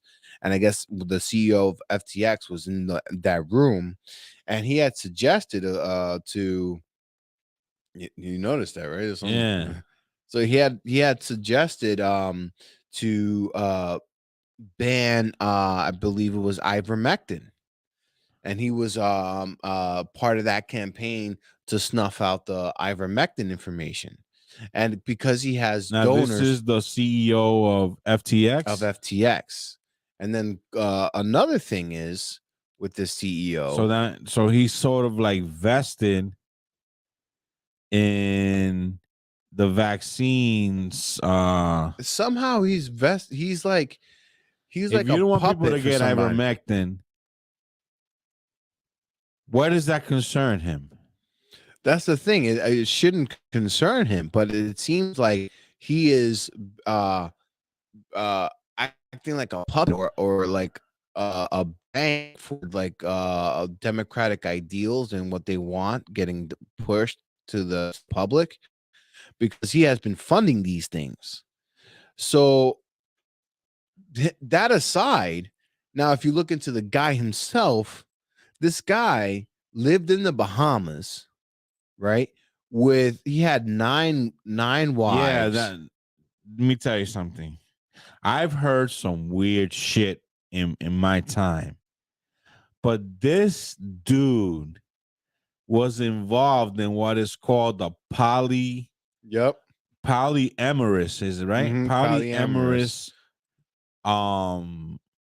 If you're hip, they call it just poly. I'm poly, meaning that you have multiple partners and they're all okay with you having multiple partners. And now you might have to fact check this. Mm-hmm. Because this is what I heard on the radio. Okay. This relationship that this guy had, right, was 100 people deep. Oh my God. Like it was like one big polyamorous. I mean, 100 people deep. So I have here Market Watch. It says here, this situation is unprecedented. 10 crazy things detailed in FTX's bankruptcy filing. Let's see if the polyamorous thing comes out here, because I heard it was 100 people, and where they were at, it was just they had sex with each other. Wow. All of them, like it was interchangeable, like freaking whatever, like Legos. You can couple with this one, a little with that one, and they're all involved together. Like some Unbelievable. sick Sodom and Gomorrah kind of a situation. Oh my God. So here's some of the 10 of the most craziest facts that have been about this FTX bankruptcy. So most of FTX digital assets have not been secured, which is what I was saying why the collapse is happening. As of Thursday, Ray made it clear that while he now controls the various FTX trading and exchange platforms and Bankman-Fried's crypto hedge fund Alameda Research, he located and secured only a fraction of the digital assets he'd hoped to recover. In fact, Ray said only 740 million of cryptocurrency had been secured in new cold wallets. A cold wallet. Have you ever seen a cold wallet? No. Let me show you because I'm not. Our reporter Andy is also really big into crypto, and he has a crypto wallet, a cold wallet. I'll show you what it looks like.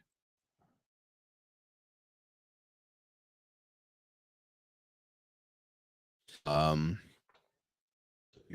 cold wallet. Yes. That's interesting. So this is a crypto cold wallet. So this little device here holds, kind of looks like a phone. It holds your crypto in this device physically. What? Yeah. So okay, here, cold storage, what it is and how it works. A cold wallet is used offline for storing bitcoins or other cryptocurrencies. With a cold wallet, originally known as cold storage, the digital wallet is stored on a platform not connected to the internet, thereby protecting the wallet from unauthorized access, cyber hacks, and other vulnerabilities that a system connected to the internet is susceptible to. Cold storage methods are useful for individual investors, but cryptocurrency exchanges and companies involved in the crypto space also make use of this type of wallet. Cold storage also can refer more broadly to other modes of operation for storing inactive data, such as data for regulatory compliance, video, photographs, and backup information. So when I had like 200 shares of Dogecoins, I could have pulled that off. I could have gotten a crypto wallet and put it onto a crypto wallet, and then Robinhood would have allowed me to do that. I'm pretty sure. I don't know. How do you do that? I'm not quite sure. I've never had one. I was hoping to give our reporter a call maybe later in the cast, and maybe you can give us an idea. But let's see. He hasn't replied back to me to see if he's available. I don't know. But yeah, so there's that. So they didn't even have the assets, which is what I was saying, why one of the biggest things. Nobody knows who the biggest customer creditors are of FTX. FTX.com and FTX.us had customers around the world who used its cryptocurrency exchanges and platforms. But Ray said he was unable to create a list of FTX's top 50 creditors that included customers. So he couldn't even find the customers of these people of FTX. Wow. Alameda Research loaned $4.1 billion out to entities, including Bankman-Fried and his closest partners. There have been reports that FTX lent out billions of dollars in customer funds to Bankman-Fried, which is the CEO, hedge fund Alameda Research. But on Thursday, Ray revealed that Alameda had made $4.1 billion off of related party loans that remained outstanding at the end of September. This included a $1 billion loan Alameda made to Bankman-Fried himself, a $543 million loan made to FTX co-founder Nishad Singh, and $55 million borrowed by FTX and co-CEO Ryan Salami. How would you say that? Salami? You got to blow it up for me so that I can see. Oh, okay. Hold on. I'm sorry.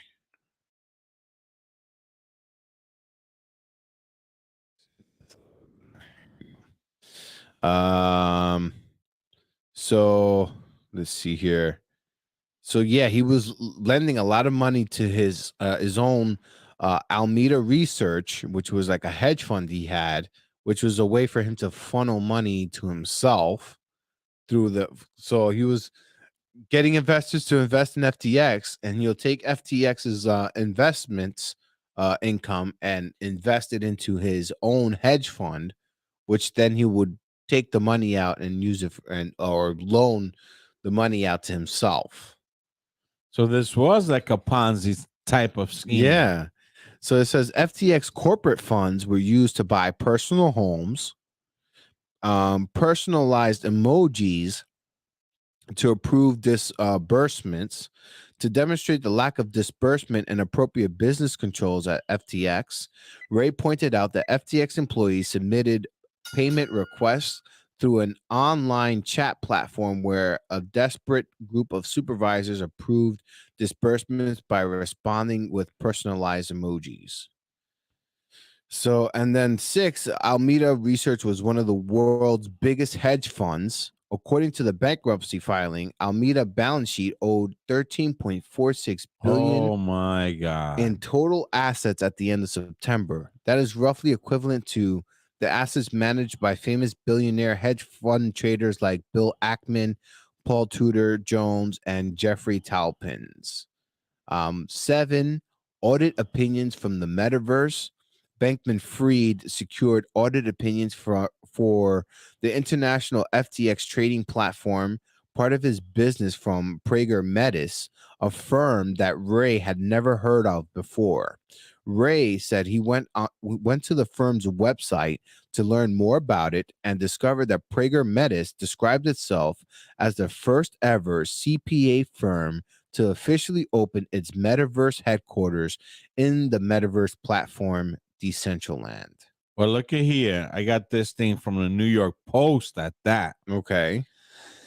It says disgraced Alameda Research CEO Carol Caroline Ellison, Mm-hmm. penned graphic blog posts about polyamory and machoism before the implosion of her FTX-linked cryptocurrency hedge fund. Ellison, who dated FTX founder Sam Bankman-Fried, wrote candidly about her foray into poly and now deleted Tumblr account back in February of 2020, according to the Daily Mail. The post, along with a series of sexualized along with the series of other sexualized entries, was unearthed by tabloids just days after CoinDesk claimed Ellison 28 and Bankman Fried 30 were part of a 10-person cabal of roommates. Oh my God. That managed operations for FTX and Alameda from a luxury penthouse in the Bahamas. CoinDesk claimed the group are or used to be romantic relationships with each other. So imagine you got 10 people and all of these people are involved one with each other. And from what I've heard, they will open for outsiders to join. Let me see what it says Wow. here. When I first started my foray into poly, I thought of its radical break from my traditional past, Ellison allegedly wrote in Tumblr entry. But TBH, what does TBH means? I don't know. To be honest. Oh, but honest, I've come to decide that the only acceptable style of poly is best characterized as something like imperial Chinese harem. The Stanford grad continued, none of this non-heretical bullshit should have a ranking of their partners. People should know that they fall on the ranking and should be vicious power struggles for the higher ranks. Oh my God, that is insane. So now he's scamming people. He's funding the Democratic Party. He's doing a Jeffrey Epstein, what it seems like. Third Eye just woke up. 30 Year just woke up. Okay, what do you got going on? Don't you see like a trend going on here? That all the crazy billionaires are having crazy amounts of sex with Like there's something with these billionaires and politics and these crazy proclivities that they engage in. And also FTX is somehow connected with Ukraine, according to OAN, if you believe in whatever this news source. Some people don't like OAN, but it says here the founder and CEO of the collapsed cryptocurrency FTX had admitted to cooperating with the Ukrainian government. In a CNN interview, Sam Bankman-Fried said that FTX has had financial transactions with the Ukrainian government and individuals in the recent months. We've seen millions of dollars go through the system we're given, Bankman-Fried said. I think that's close to $1 million are sales as well to support the humanitarian aid in Ukraine. So close to $1 million that they were been transacting. Separate reports have been revealed that Bankman-Fried was the second biggest donor to the Democrat Party this year. And in 2021, the cryptocurrency mogul has called for a fully digital banking system to replace the traditional finances. And in quotes, it says here, what it would take to get funds, what would it take to get funds to move to the government that we do not have a relationship with the Ukraine government for raising capital. Bankman-Fried said, for them using cryptocurrencies that runs through FTX, what they're getting from the government or whether it's getting money to the individuals they're in need, it can be important to have fully digital banking system and fully digital way of handling their payments. That's, an international one. That is the core of what's helping support in Ukraine, helping to support in Ukraine. So they were they doing, have their tentacles and also that aspect as well. That's interesting. Now, and with that, it seems like we're going into our next break, unfortunately. This FTX thing is very it's kind of fascinating, and I think that the powers that be are being exposed. Yeah, I think so They're too. being exposed, and all these now remember when we started the program that I was saying that there's this awakening, and the awakening is that we're seeing the bullshit. Right. So a lot of people who are considered to be conspiratorial, right? Oh, the Illuminati, they have sacred sex rituals, the Bohemian Grove. All these things are happening. When the conspiracy theorist comes out and says this is happening, they come out and say this is a lie. They're lying. And now we're seeing the guy who's discrediting the conspiracy theorist is the guy who's really doing the lying. You understand what I'm getting? Yeah, I see what you're saying. Yeah, yeah. So this is the awakening. Did we go to the moon? Was that also bullshit? And that's what I'm finding out. I mean, are aliens real? You're discrediting it, but yeah, is that bullshit? I mean, I'm learning so many things. Like everything seems like bullshit. Like I found out also this week, and I'll try to bring a little report on it. But I found out that Samsung is just another one of these companies. Apparently, they own South Korea by the balls. They got South Korea by the balls, and they do whatever they want. Apparently, they own like 20% of South Korea, and they say in comparison, Walmart owns about like 1% of America. Right. So Samsung owns 20% of South Korea, and the 20% of their GDP is Samsung. And all their people are brainwashed into wanting to work for this company, and they do all kinds of crazy nefarious things. Like apparently they bribe the people, they try to cover up a whole bunch of shit that's going on over there. I mean, there's more stuff that I need to find out, but Samsung seems to have, like, the CEO seems to be in hot soup, or rather I think he's either being indicted right now for the stuff that he's been doing by the Korean government, by the South Korean government. So Samsung, and another thing that they've been trying to do is, because they want to keep it like a family owned business, and I think in South Korea it's heavily taxed.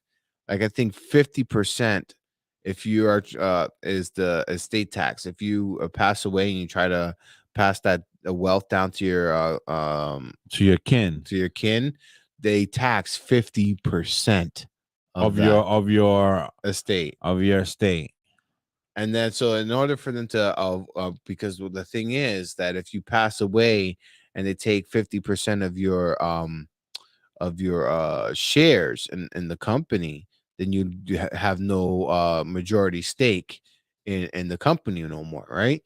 So they've been trying to, through loopholes, they find ways to keep them, still in power and to keep it within the family.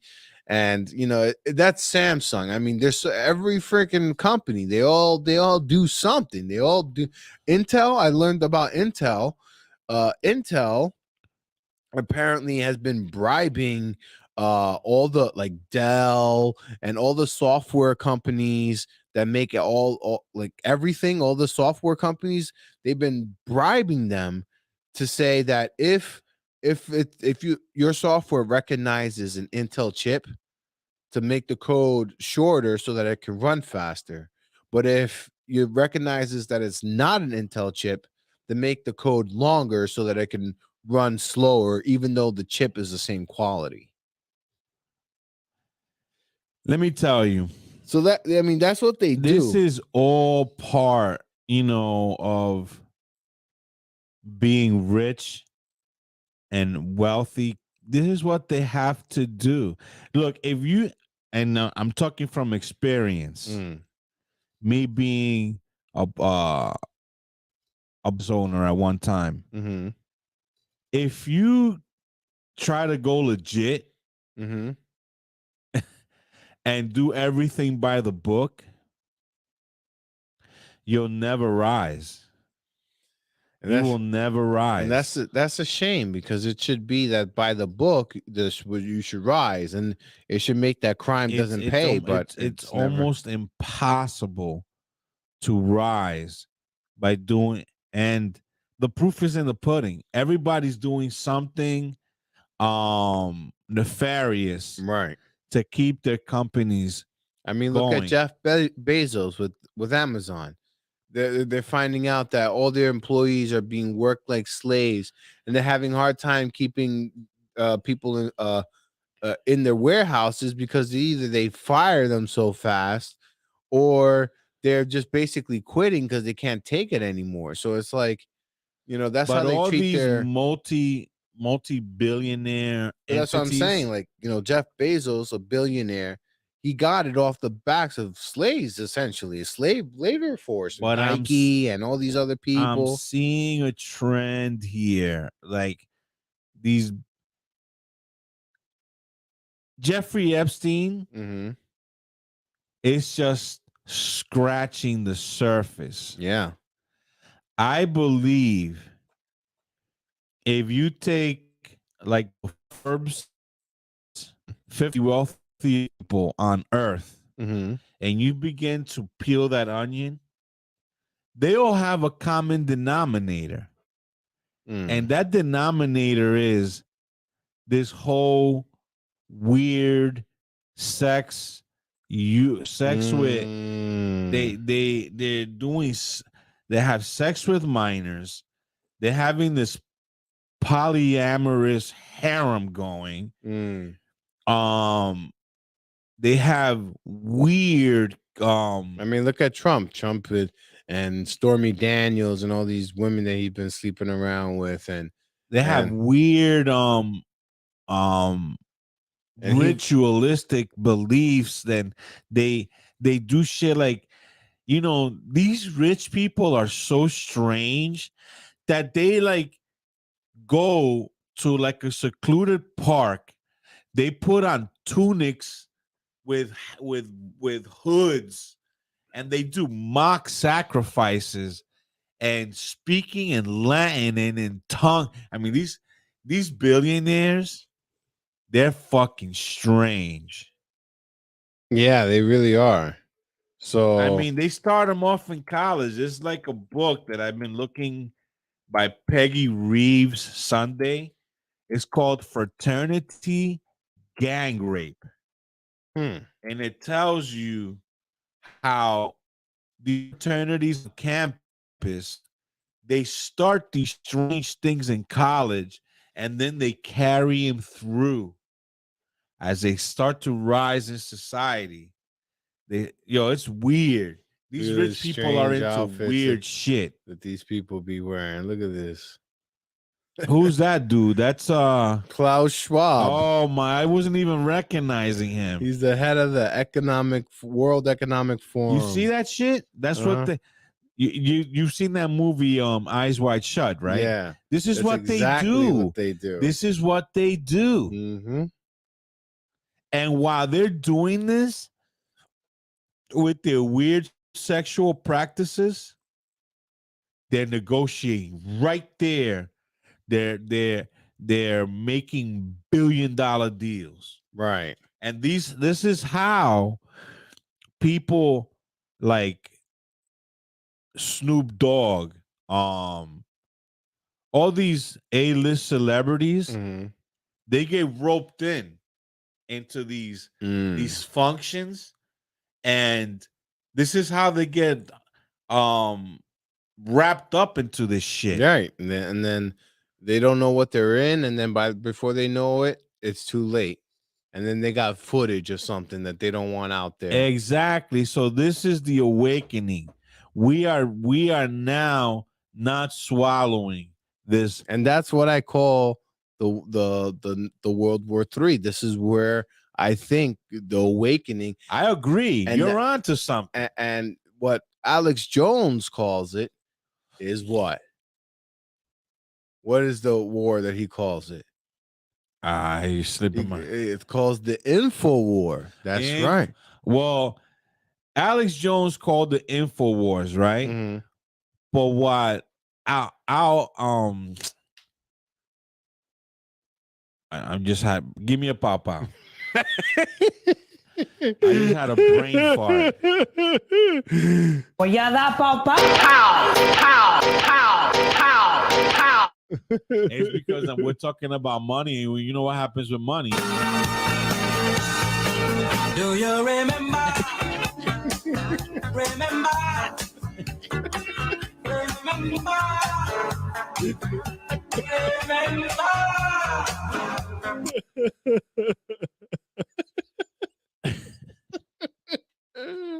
Art Bell, he called it the quickening.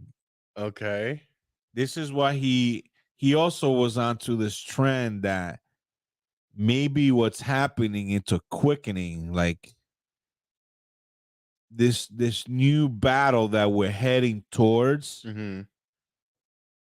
might not be the battle we are thinking. It might be some kind of uprising. Right. And I think that's what's going to happen. I think globally, the thing that's the one thing that the New World Order didn't foresee, I think, was that them trying to create this one world global government made everybody and every country upset. And now they have, because remember, if you go back to the Georgia Guidestones, they have a problem. The secret hand that is controlling everything. The unseen hand that is controlling everything. They got a problem. They want us at 500 million people, and we got 8 billion people on this planet, and they got to get rid of us in order for them to be, because according to the conspiracy, these unseen hands are the caretakers of the planet. And like the way we thin out deer because the deer population are getting too big, we got to hunt them down, right? Or the alligator population is getting too big, we got to hunt them down. Or the bear population, well, the human population has gotten too big.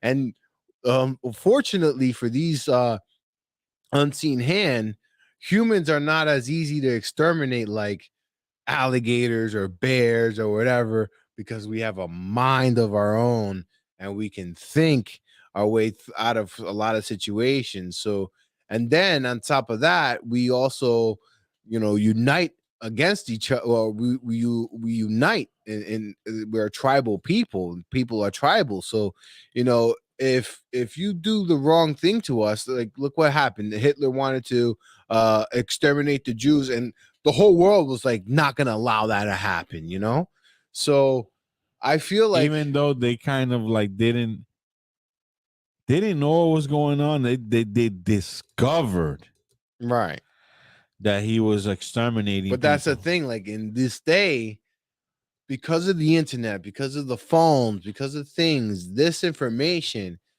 cannot be swept under the rug for a period of time. It cannot be hidden from the public. And the public is now like the whole world is now have access to. How does America think about this? How does Australia handle this? How does this and that? And they're like, I don't like the way this country's handling it, and maybe we should be like the way the Iranian the people are protesting in Iran.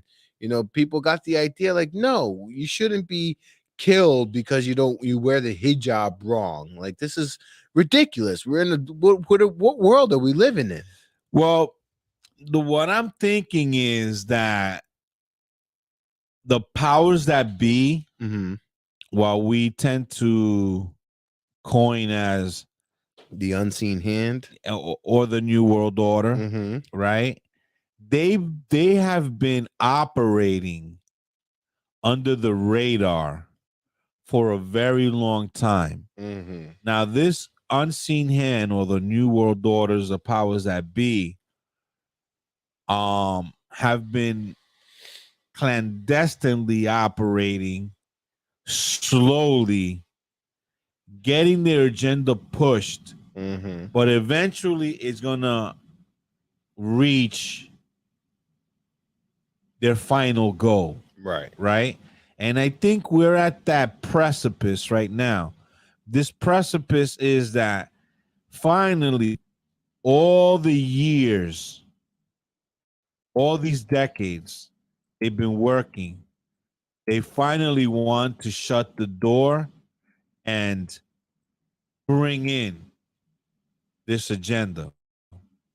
Now, all the while they've been supposedly operating under the radar, there have been these little, how do I say it? Fastidious little, not reporters, but people like us that are questioning this. Right. And they continuously, slap us down. Oh, he's a conspiracy. Oh, he's this. Oh, he's that. Denouncing what we say and labeling us as kooks, right? They've been doing that for decades. But now that labeling as of the turn of the century has not been working. So what they're doing is they're changing the narrative. So now they allow pros such as ancient aliens, because they'll have exposing the Masons, exposing Freemasonry, exposing the Illuminati. And they have these programs, they allow them to go on TV, and then they embellish, and then we look at it as if, wow, this is kind of so they're kind of like throwing it in our face in a way so that it could be less powerful. But all their tactics are not working. Right. That's the big thing. Tactics are not working. We are now aware. All that we thought, all that we believed, all your bullshit is exactly that. And we're not taking it anymore. That we have finally, we're lifting the veil on all these conspiracies, on all these, clandestine things that are happening with the rich. And a big component of this stuff is of these practices that these rich people sex, polyamorous situations and harems and orgies, and this is being exposed. So by you saying that the New World War might be us against them, I believe it. So, yeah, I mean, it's crazy. So, And if you're not waking up to this new world war, I mean, you gotta. We're the only people that's gonna fight for our freedom. There's no one else coming for you. So if you're hoping for anyone else to, Because people believe, someone's gonna help, but no one's gonna come there. You're looking like it's like people in Katrina, right? They're all hoping for somebody to help them, but the help never came, and that's the problem. And that's the problem. well, let me tell you this. Right now, the American people, they're like, oh my God, I hope we don't get into a war. Mm-hmm. Oh my God, I hope we don't. We're at war. Exactly. We're in it. We're already there. We're at war. We're in the. I mean, if we're getting banned in 13 minutes, then we're being. This is a secret, silent information war that's going on. And you know what? Alex Jones was right. He was right. He was right. I mean, do you think that we're not at war with Russia? This is a war by proxy. Right. We're funding the Ukrainians. Right. And then we say to our we can say that with a stiff lip and say, "Oh no, we're not at war. We're at war." Well, this is a great segue, because I have something here to show you the scariness of what they're doing. And Alex Jones, again, always giving the great reports. This one is a twofer. Alex Jones brings on two reports, one from our favorite reporter, Mr. Greg Reese, and another one from John Bound. And it's going this little clip that I have saved here is the new tactic is kill yourself. What? Yeah, so check this out. It's unbelievable. It's funny, you know, I have some sad news to report. I'm not of that generation. My generation was the Transformers, G.I. Joe, Pac-Man, Dungeons and Dragons. But for you people out there that remember the Power Rangers, I think you were part of that. Yeah. The actor that played the Green Ranger, Mm-hmm. he committed suicide. Oh wow! Google it on the. It's sad. Like, I guess he wasn't getting enough gigs, and what I didn't know was that the Power Rangers, all the actors that played these Rangers, they were legitimate martial artists. Oh yeah? Yeah, all of them. John David Frank was an American actor and mixed martial artist. Oh yeah, you're right. They were all mixed martial artists. Yeah, all of them. And he had died November 20th. He actually competed in MMA. Oh, really? Yeah. Wow. So yeah, it says here TMZ. Power Rangers Jason David Frank dead by suicide at 49. Wow. Look at this guy. This guy was a young guy and in shape. I mean, he was iconic in the series. That says he was an inspiration to so many people. His presence would be dearly missed. Yeah. And with that said, I just want to let people know, if you find yourself in a situation, find help. Yes. There's help out there. There's help out there. Talk to your best friend. Talk to somebody that can, you know. Well, one of the things that the most powerful things I've heard was that life is like an ocean, right? You know, if you stare at the ocean, you'll know that if there's high tide, there's low tide. It goes in, it goes out. It's never the same the whole way through, right? And that's life, you know. Absolutely. It goes in, it goes out. And if you just hold on and just wait a little bit longer. The tide will come back, and you'll find another period of. My father-in-law lives by this. He says the sun always comes out after the storm. So, I mean, it's sad, that this gentleman chose that path. Yeah, I mean, I like the guy. He played the character pretty cool, and it was. I Rest didn't know in he was peace. an MMA guy.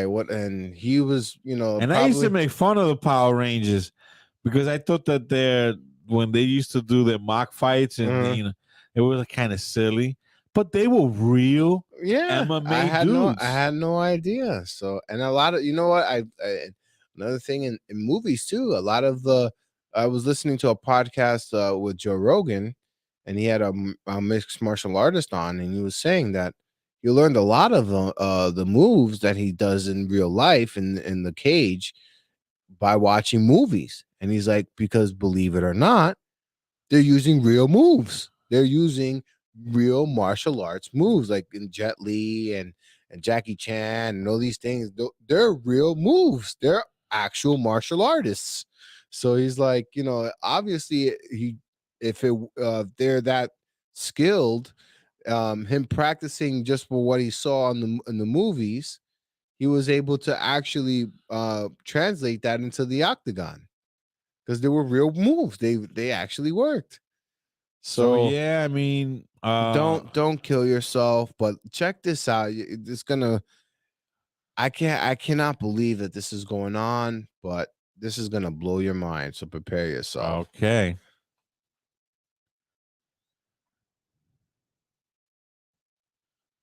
Murdering children. We are live. It's hour number 2. Oh, hold on. 1 second here. Got mixed audio here. I was setting up our quatrains for the next segment here. And I just want to thank to our Instagram audience who has been, hanging on there. Yeah, they've been hanging on. Oh, thank you. And we'll give you a shout out in the next segment. So let's absolutely. Here we go. The next level evil, murdering children. We are live. It's hour number 2 of the most censored broadcast in the world. Big Pharma, owned by the big banks through the UN, the WF, is promoting government extermination of the mentally ill and the physically disabled, calling it liberal and trendy. Bill Gates' death panels on steroids. Here is a critical Gregory's report, and I'll give you the rest of the story. Here we go. The film Soylent Green was made in 1973 and set in a dystopian world in the year 2022, where the government is secretly feeding the people food made of people. And the most pleasant 2022 experience one can have is state-assisted suicide. While government-run media pushes the idea of cannibalism, government-assisted suicide is officially now a thing in 2022. Before COVID, you could always count on modern medicine to keep you alive, so long as you had the money or insurance to pay for it. But these days, the hospitals seem more likely to liquidate you. And in Canada, they will help you kill yourself, even if you don't really want to die. Amir Farsood has applied for medically assisted dying, known as MAID. He lives in constant agony due to a back injury, but has started the process for end of life because his rooming house is up for sale and he can't find anywhere else to live that he can afford. He barely survives on Ontario. I was trying to pause it here for a second because I want to bring out that the program is called MAIDS, and it's called medically assisted or medically assisted in death. Medically assisted in death. Yep. Wow.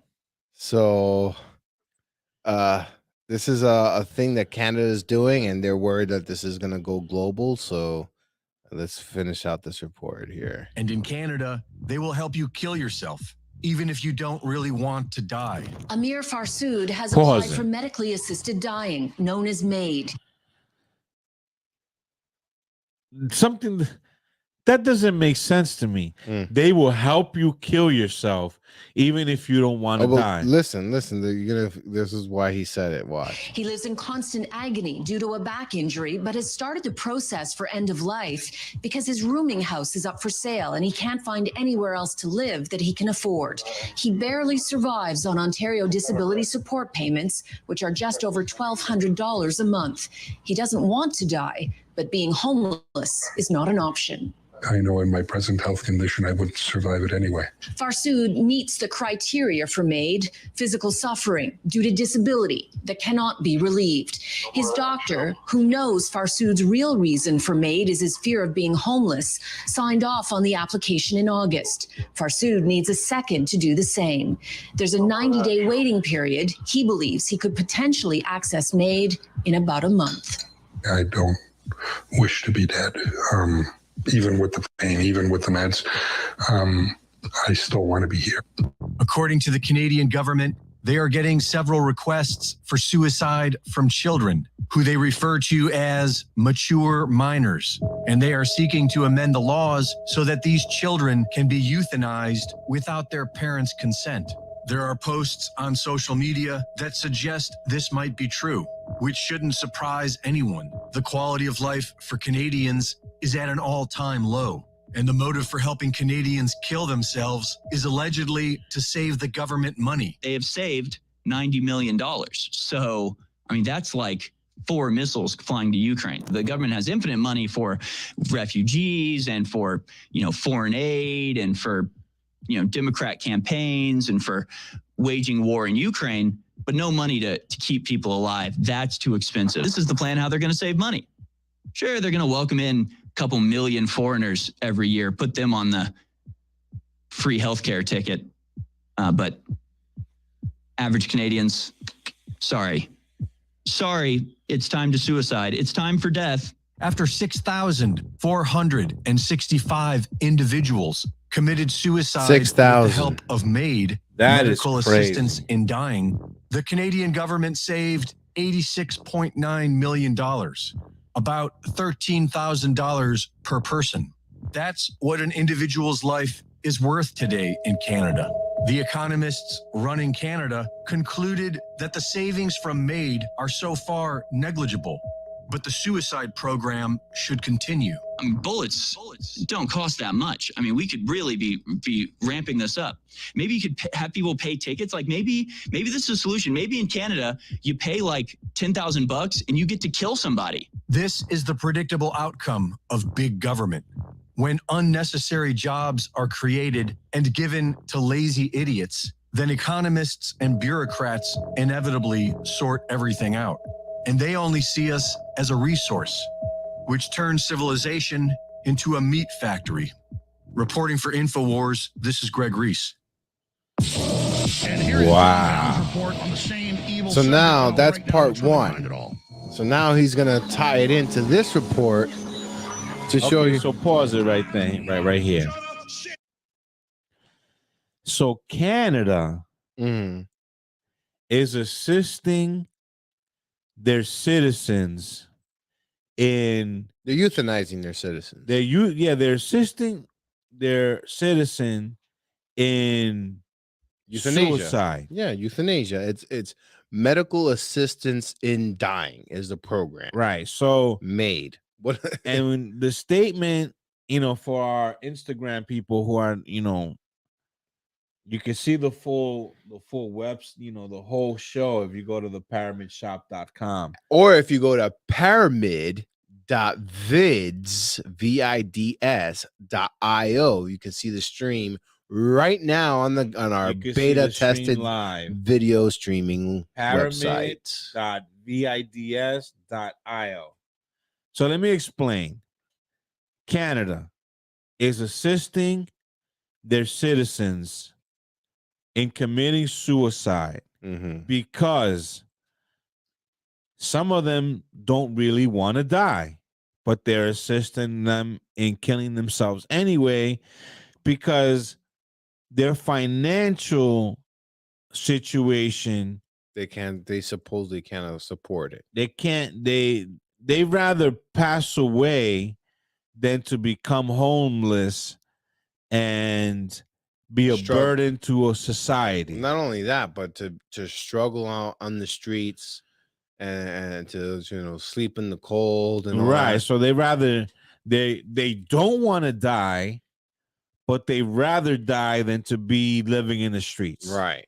And Canada, instead of saying, don't worry about it, we're not going to assist you in this, we're going to help you. Well, yeah, instead of Canada saying, oh, if that's your worry, you're worried about being homeless, don't worry. We're going to help. We're going to find Section 8 homes for you and you're going to be fine or whatever. We're going to find low income housing for you.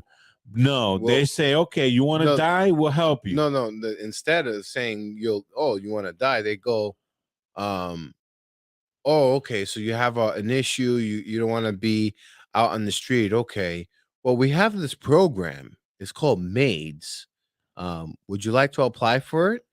What is Maids? Wow. If they're doing that, that's what they're doing. Watch. Listen that to is sinister. Listen to the second report. It goes even further. But before you start it, so let me recap. People are going into hard times in their lives. They're asking for the government for help. And the government's like, oh, okay, well, we have a program here. It's called Maids. Would you be interested? And this program entails that we give you certain type of drugs. No, not even. You're gonna see what they do. Wasn't that little T that he was like? No. He was just, in his house. That was just like a little interview.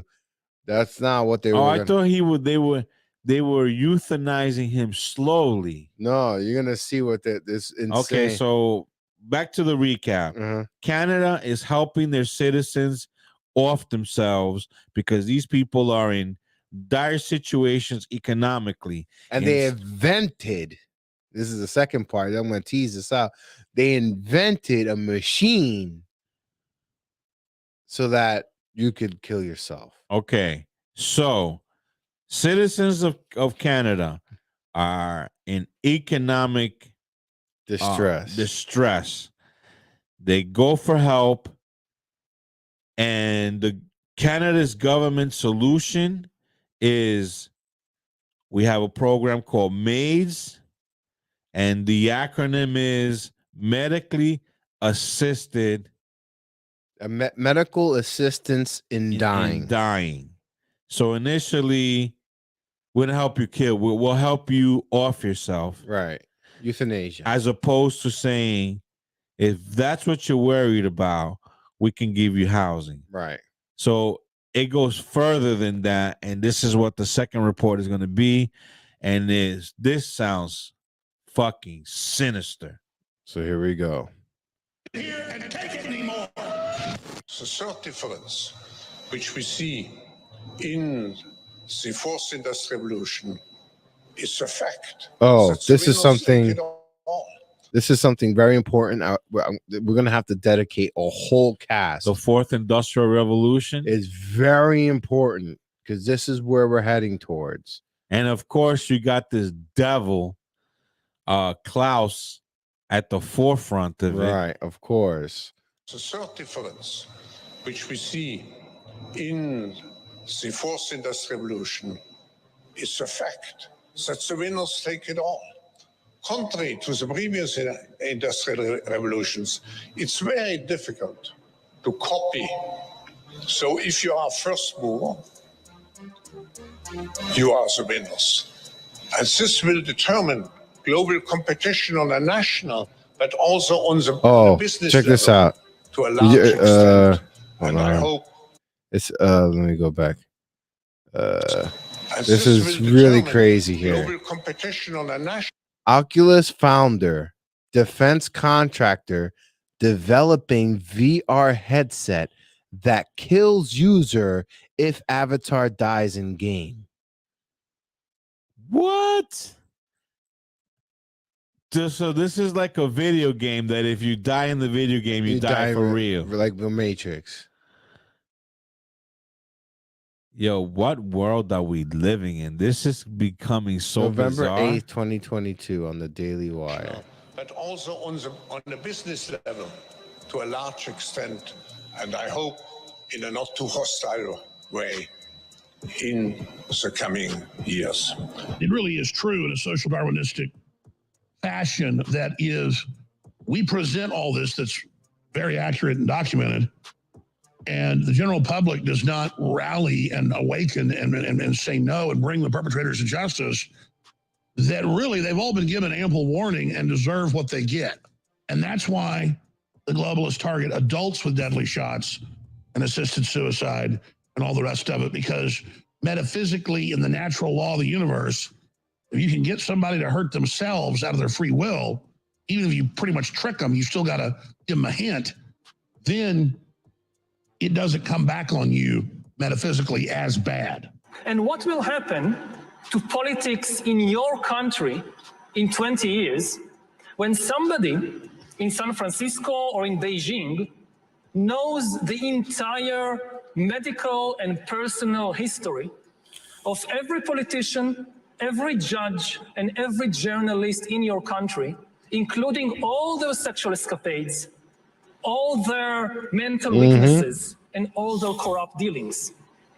Will it still be an independent country, or will it become a data colony?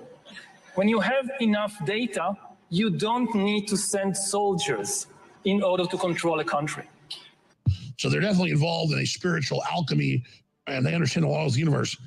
But when they cross the Rubicon of trying to euthanize children, trying to sterilize children, trying to wreck the brains of children, it commits an interdimensional crime that God will not put up with and will destroy us.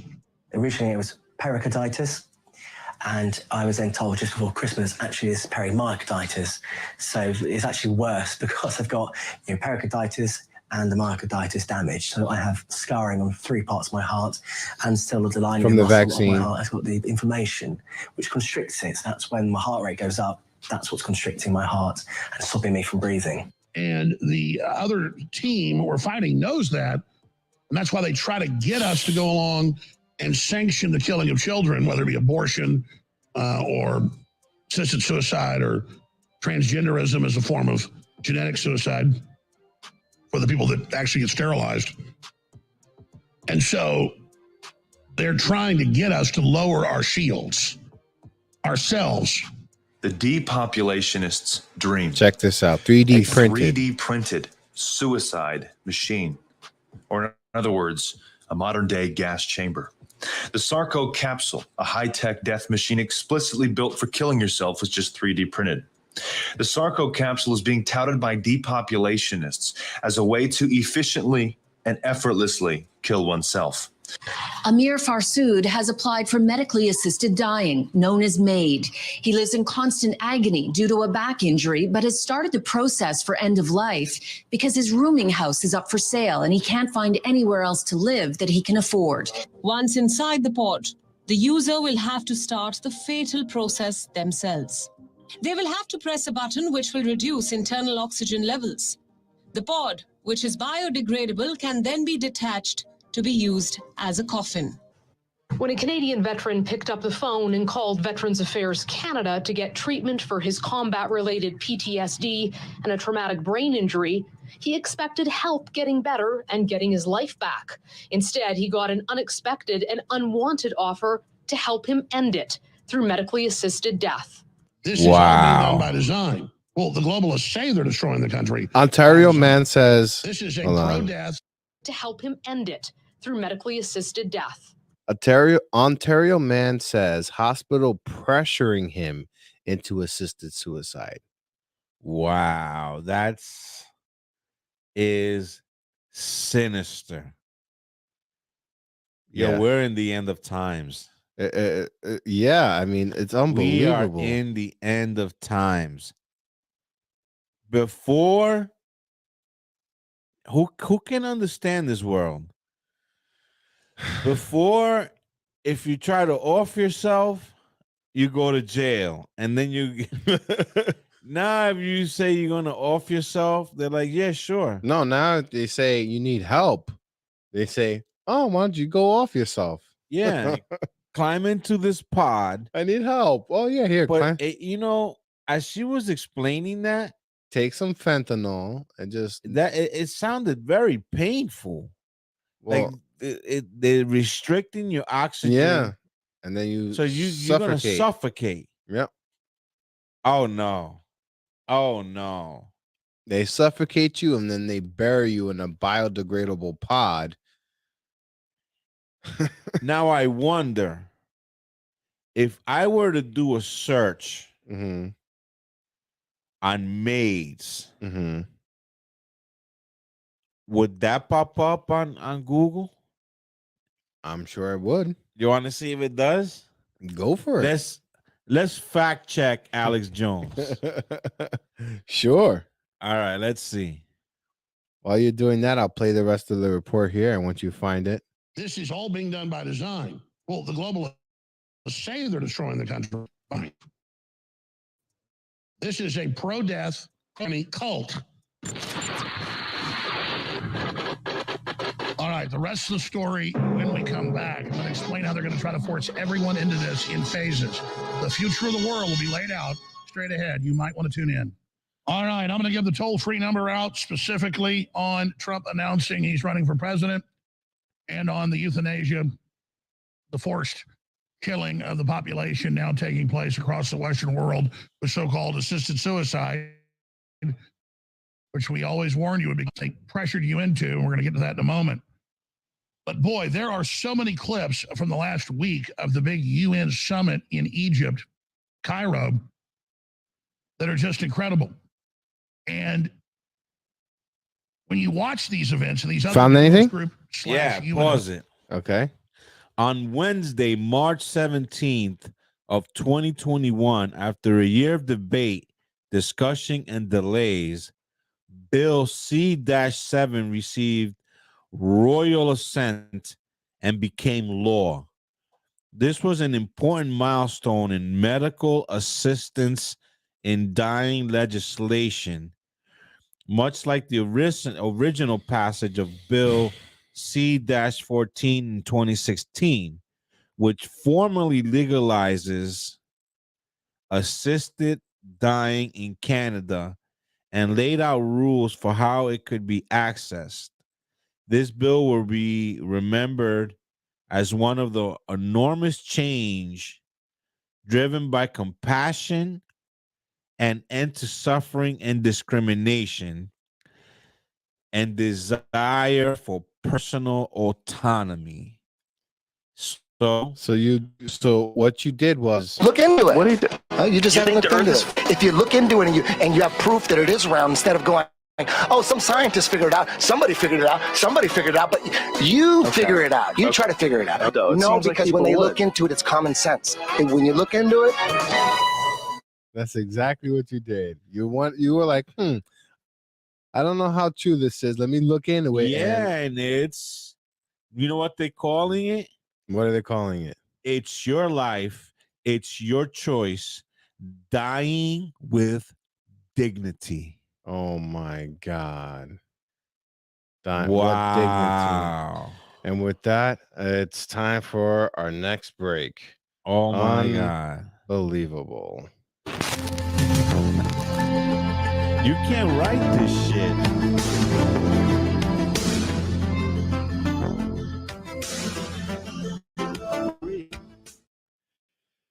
So now in this break, it's time. Oh, thank you for that.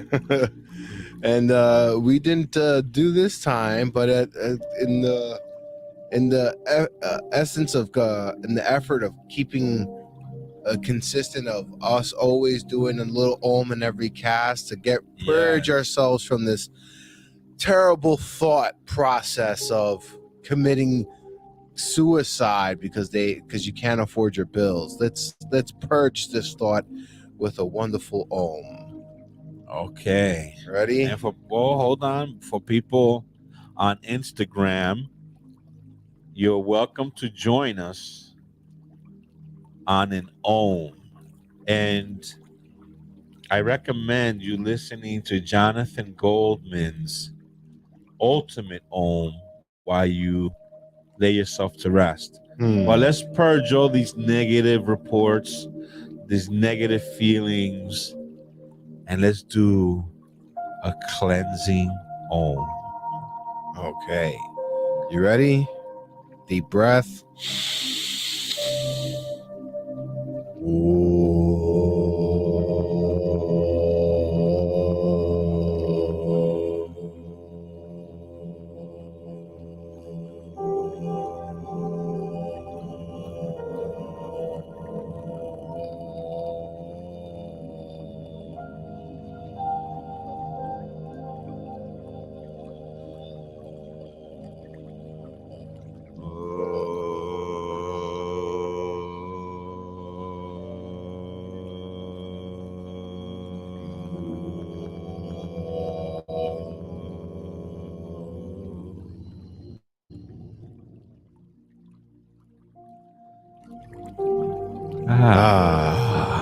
So now Feel that like we I'm feel in Banya right now. that we've purged our negative, it's time to reset our mindset and listen to our famous Nostradamus quatrains. Okay, let's see what he has to say.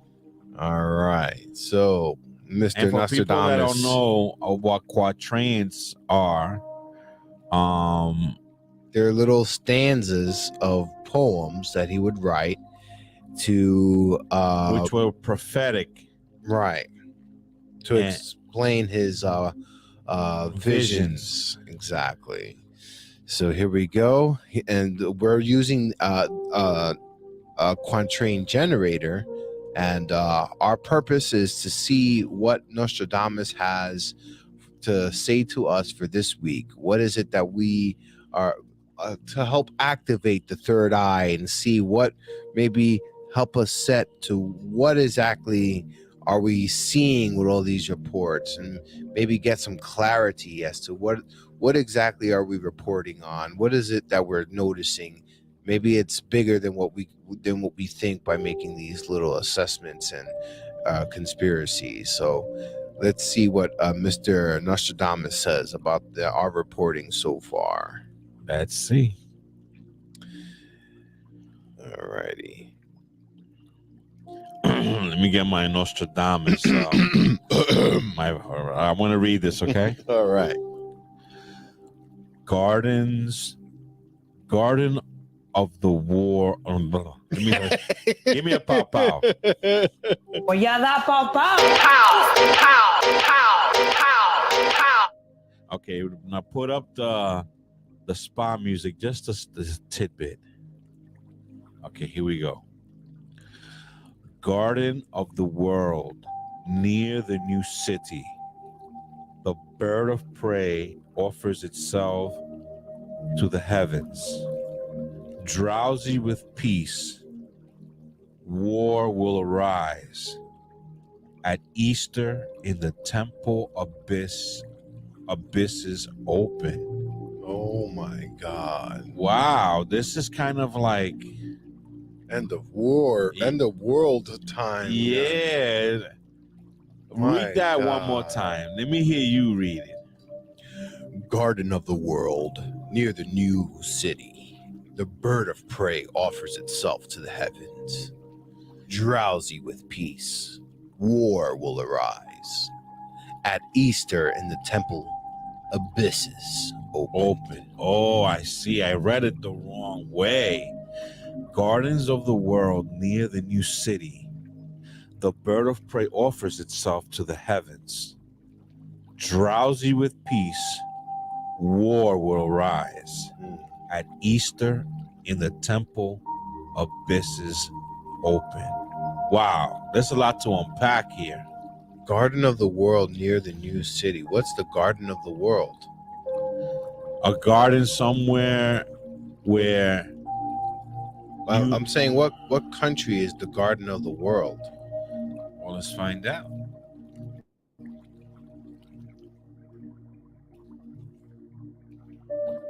Garden of the World, I would say somewhere in the Amazon.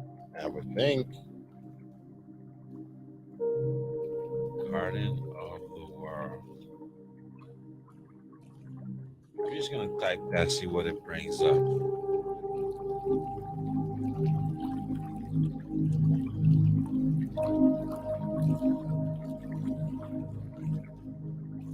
Garden of the World is a botanical garden in Thousand Oaks, California. Oh my God.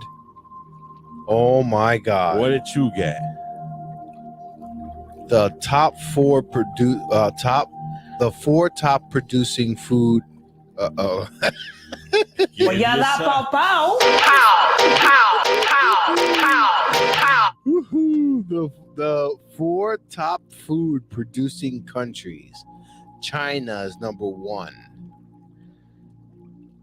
India is number 2. 3 United States, and 4 Brazil. And who did we talk about today? China. Garden of the World. China. Oh my God. Near the new city. What new city might that be? The bird of prey offered. Oh my God. The bird of prey. The United States symbol is the eagle. Right. The bird of prey offers itself to the heavens. Oh my God. Drowsy with peace, war will arise. So drowsy with peace would be like our complacency, right? Yeah, I mean, my God, this reminds me. Oh my God, this reminds me of the report. I was hanging out in the green room, and I guess I wasn't gonna play it, but you might want to see this because it sounds to me, because what I was watching was a little animated short. And it's funny, I've been training my YouTube algorithm to find me some obscure stuff, and I've been like, I found the Intel and all this other stuff in the Samsung, and it brought me a scenario of what would happen if or when our dollar crashes completely. Oh, that's when I came into the green room, right? And you were like, we got to see this video together. Yeah. Oh, okay. And one of the things that it was mentioning is that China, we owe an immense amount of debt. Oh yeah, to China, and what China would eventually do is just take over our assets and start basically taking over the United States without actually a war. So it would feel like a peaceful transition, right? We would offer, like, just like it said, it said that the United States government, in attempt to not start a war with China, would offer itself up so that our China, sovereignty over to them. So let's see. Garden of the World near the new city. Oh my God, that's crazy. I never thought the Garden of the World was China, but Garden of the World near the new city, China. And could the new city be their latest? They're gonna take over Taiwan. We all know that. Oh my God! Can Taiwan be that new city? Bird of prey offers itself to the heavens. Yeah. Would you want to see the report that I was watching? Sure, as long as we can unpack it. How long is the report? Let me see here. 1 second. I wasn't expecting. I mean, I kind of was expecting to play it, but you know, the way we were breaking some videos take, you know, some time to break down. So they're videos that I want to include, but you know, maybe not. You may not have too much. You may have too much to go through or whatever. But this one seems like we have to play it because, oh man, it's So the bird of prey offers itself to the heavens. Yeah. I mean, we can watch at least a good portion of it. Well, let's watch snippets of it. Let's see. Let's get to the juicy part of it. All right, so here we go.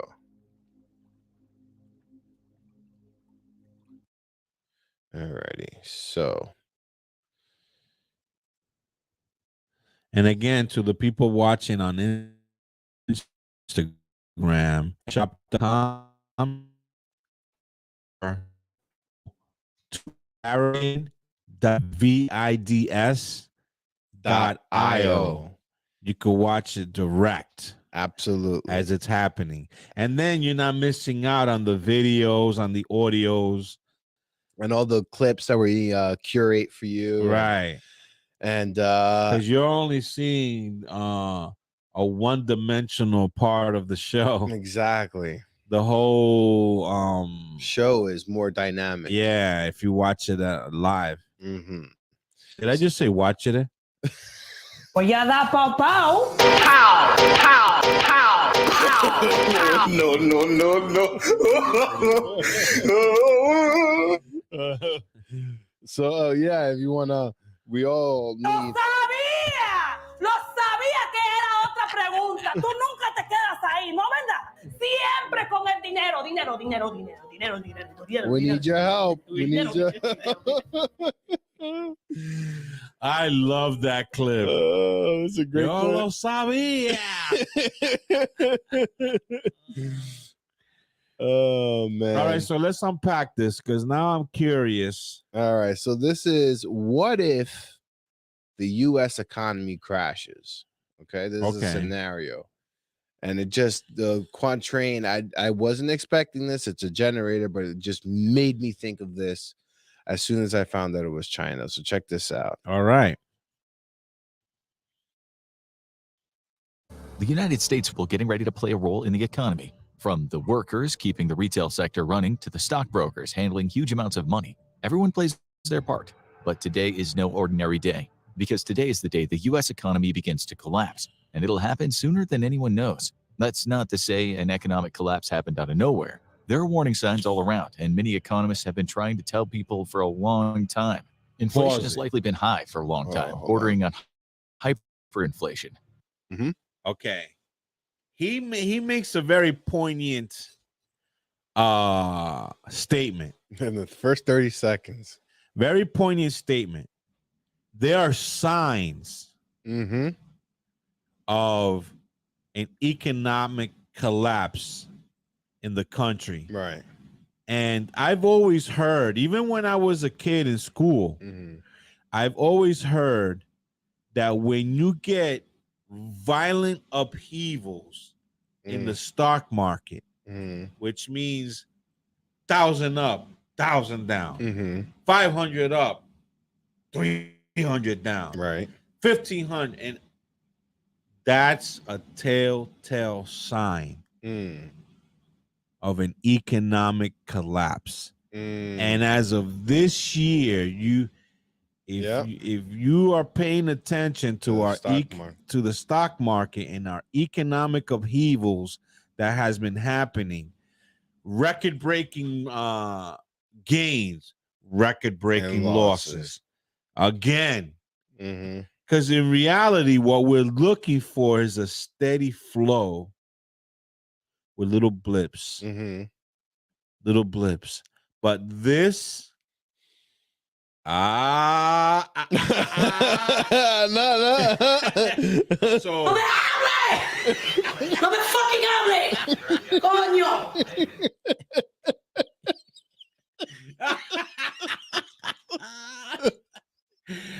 Oh shit! You guys on Instagram, you guys are missing out, bro. You guys are missing out. So anyway, this is what we're looking for: steady, climb in economy. Right. But when it's violent, and we're experiencing that now. Yep. So with that said, continue the video.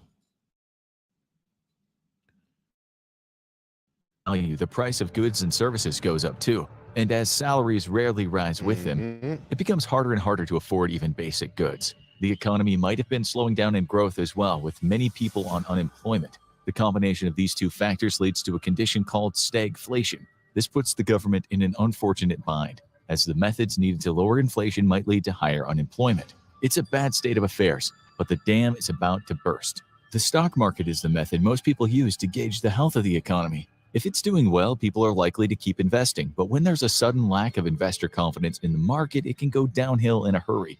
And it doesn't take much. If a major player suddenly goes bankrupt or a bad economic or global news drops, people start selling their stocks. Tension over current political affairs, like the pending vote to raise the U.S. debt ceiling, only makes things worse. When some people start selling, others follow suit. And the snowball effect starts. Easy to get started, hard to stop. And that's where the panic starts. In a matter of hours, billions of dollars are lost in the U.S. economy. Major companies see their stock value drop precipitously, some losing much of their net worth. And let's not forget about the billionaires. Many of them, like Jeff Bezos and Elon Musk, have their net worth heavily tied up in stock holdings. That means they lose and gain billions of dollars while sleeping. And today, they might just see half their net worth disappear into thin air. It's a disaster for everyone from the billionaires to the small investors who see their retirement savings go up in smoke. Many companies see their entire net worth disappear, and by the close of the trading day, countless people are out of work and facing an uncertain future. But it's only going to get worse from here. Day 2. The U.S. government is in a panic. This is the worst day for stocks since 1929, even eclipsing the chaos caused by the Great Recession of 2008. They know something needs to be done, providing aid to keep the economic collapse from getting worse. That's what happened in both 2008 and 2020. After the stock market collapse in 2008, a costly bailout bill was proposed, giving many of the businesses who were about to fold an infusion of cash. Which and was in 2020, as the stock market business, collapsed due to the coronavirus pandemic, the government provided both aid to businesses who were shut down and direct payments to Americans who were out of work. That should work again, assuming the Republicans and Democrats can work together. No big deal, right? Not this time. A hurried bailout bill designed to stop the stock market collapse is voted down by a narrow margin, with some on the far right not wanting to spend taxpayer dollars, and some on the far left wanting a more robust bill. The result is a further loss of confidence in the U.S. economy, complete with a stock market slide to match. It's starting to look much less like a recession and more like depression, and people around the world are paying attention. The stock market has lost more than 10% of its value in only 2 days, and everyone who relies on the U.S. government for money is starting to get worried. That includes Americans and those abroad. The U.S. government runs a deficit, a massive one, and many of those dollars are owed abroad. The U.S. national debt right now is a whopping $30 trillion, and as the U.S. economy continues its free fall, that'll have a global fallout. The U.S. dollar declines in value quickly, and many of the creditors are worried they'll never get their money back. So some might decide to call in their debts while they can, to which the U.S. might start by saying, "I'm good for it, man, I'll pay you next week." But it's not just the big economic players who feel the damage created by the collapse. As businesses shut down due to the stock crash and resulting bankruptcies, more people start to find themselves out of work. They worry where their next meal will be coming from, and what would happen if society breaks down as a whole. As night falls on the United States for the second time in the midst of a massive economic collapse, many people look at the news and say, "We better get out there tomorrow and pick up some supplies, just in case." And that might just make things worse. Day 3. Man. The start of the trading day is 9:30 a.m. and most people heading to the stock market floor look like they're heading to an execution. No surprise, things look grim from the moment the trading starts, but elsewhere there's already chaos. Grocery stores around the country are seeing a surge in buyers, emptying shelves similar to the way they did in the early days of the pandemic. The sense of uncertainty has driven people to worry about shortages, and that means they're going to create those shortages themselves by stripping the shelves. Soon, news footage starts coming up. They act out.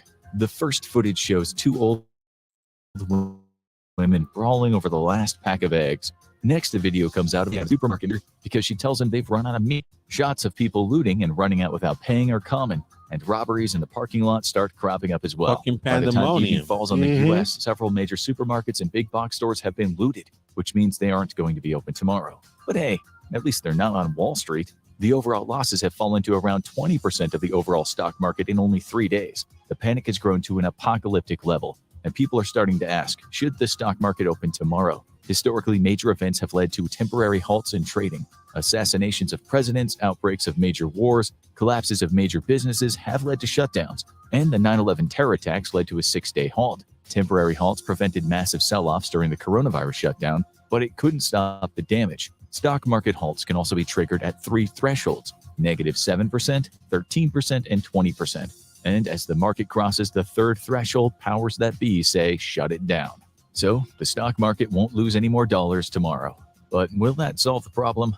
Day 4. People have started realizing this is bad, and it's not going to get better anytime soon. Much like the last morning's panicked grocery shopping, people are worried about another shortage today: money. Most people don't keep much cash on hand, instead keeping all their money in the banks and relying on credit cards to do much of their shopping.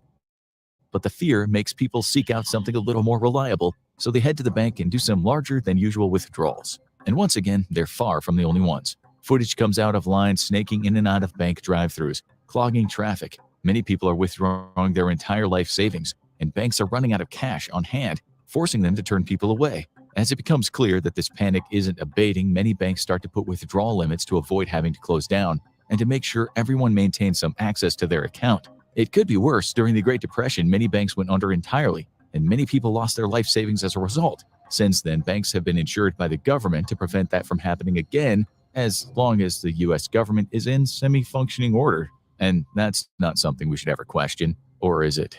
With the government failing to pass a relief bill, the president has been reduced to passing executive orders. He's tried to unlock some emergency funding, but his powers are limited and the bleeding doesn't seem to be stopping. He's ordered the leaders of both parties back to the negotiating table to hash out a bipartisan bill, but both have come to the table with their own demands and aren't in a compromising mood.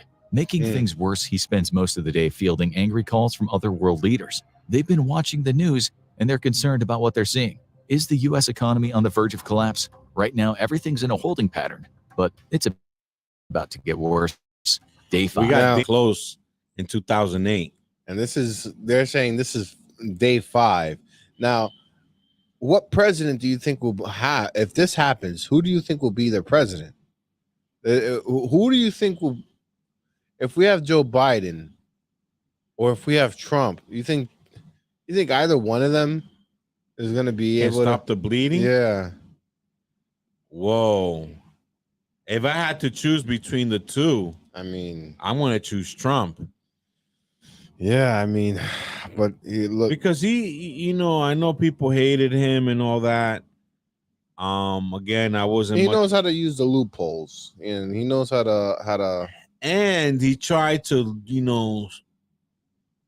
limit, this deficit, and with China. Yeah, and he wants people to pay for what is, not overpay, but pay for what it is and the actual cost. And I don't know. I mean,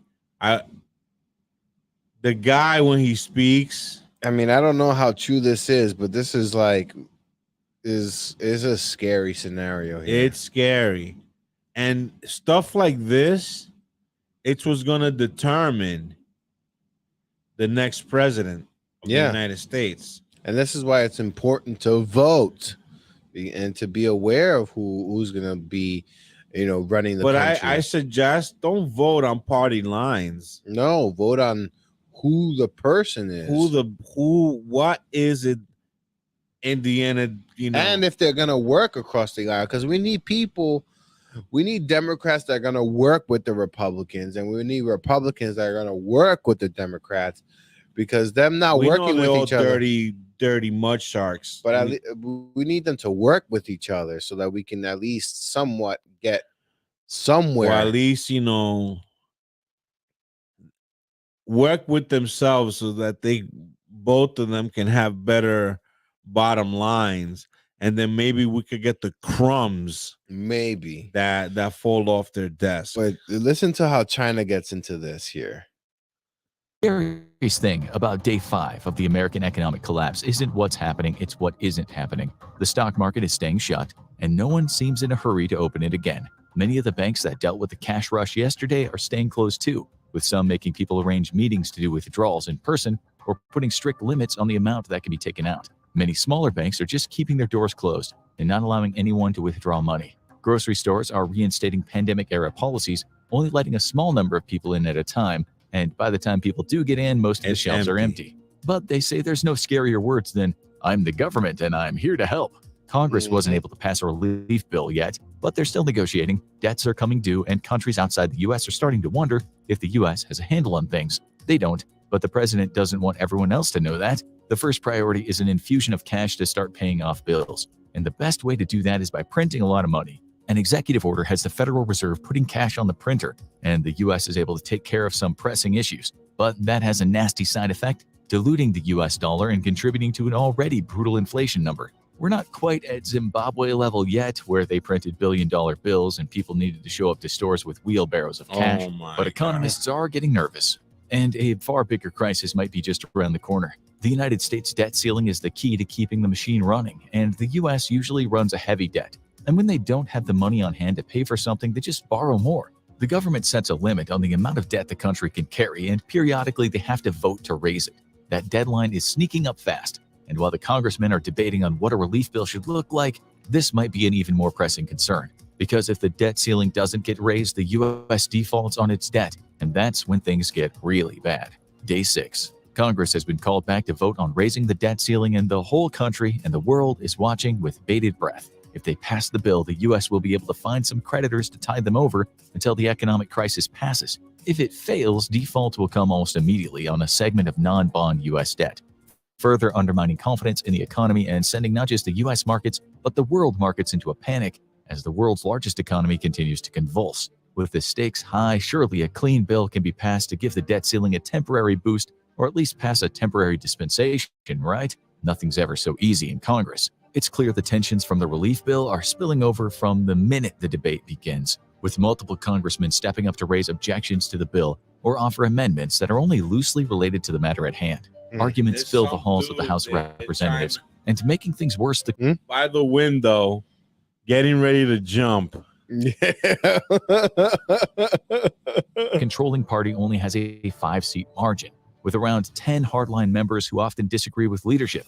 They need 218 votes to pass raising the debt limit, but the final bill has multiple poison pill amendments that have angered both the base and radicals. And when the vote roll is called, it falls short with only 210 votes. And the entire world watches as the United States is about to default on a portion of its debt as of midnight. Around the world, in stock markets that are still operating, people start selling off their shares of American companies. The American dollar continues to decline rapidly, and the exchange rate becomes brutal for Americans looking to spend money outside of the country. And around the world, various powers start to sharpen their knives as the U.S. looks weaker than it's been in over 100 years. Could this be the end of the United States as a great power, or will it be another economic bump in the road? A whole lot of people are waiting to find out. Day 7. As the economic crisis enters its first full week, the president is not happy. He's already called up the leaders of both parties, reading them the riot act, and then watched with dismay as the clock rolled over and America officially was unable to pay its debts. He spent the rest of the early morning on the phone with allies, assuring them this was only a temporary problem and they'd get their money in short order. Some, like most of Europe, were understanding. Although rumblings in the streets of Europe was that doing business with America was not a good proposition right now. But other countries were less understanding. China, the single biggest U.S. creditor, wasted no time, and reports started circling the globe of outposts of U.S. companies being placed under Chinese control and U.S. ships being detained at Chinese ports. The president had several tense phone calls with Chinese leadership, but the Chinese were cagey and wouldn't admit that there was an official policy of seizing U.S. assets, although they wouldn't deny it either. And in the throes of a massive economic crisis at home, the U.S. wasn't looking to add an international crisis to that. So the president had little choice but trust China's word and slink away quietly. Okay, Back so we're about to go from bad weekend. So what was it? It was let me see here. The Garden of the World near the new city. The bird of prey offers itself to the heavens. Drowsy with peace, the war will arise. So it's At Easter in the temple, the abyss opens.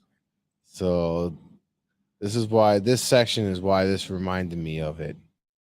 Into the crisis, many companies were struggling with a massive cash flow problem. Many owners had seen their company's value drop like a rock, or had problems getting the cash they needed to grow their business. Expansion plans were put on hold, planned loans were canceled by timid lenders, and thousands of small and mid-sized businesses had seen their narrow profit margin disappear and were forced to close up shop when it was clear they would not be able to make this month's rent. And Okay, that so put then tens what of do you thousands of new do? people out of work and on the unemployment. When this begins to manifest, right? Are people are going to get on planes and say fuck the US? And do you prevent them from doing that? Well, actually, check this out, because it's funny that you mentioned that, because it's going to come up. Check this out. Rolls, causing massive backlogs in the sections. People don't know where their next paycheck will come from. That's a recipe for a tinderbox about to explode. Day 8. One area hasn't suffered much in the economic disaster: social media. As the pandemic grows, everyone with access to the internet is using social media to vent and make their own suggestions for what to do. And everyone seems to hate every other idea. Political tensions are higher than ever, and everyone seems to agree on one thing: it's the government's fault. All it takes is one spark to make things boil over, and this comes when a video goes viral of an interaction at a supermarket.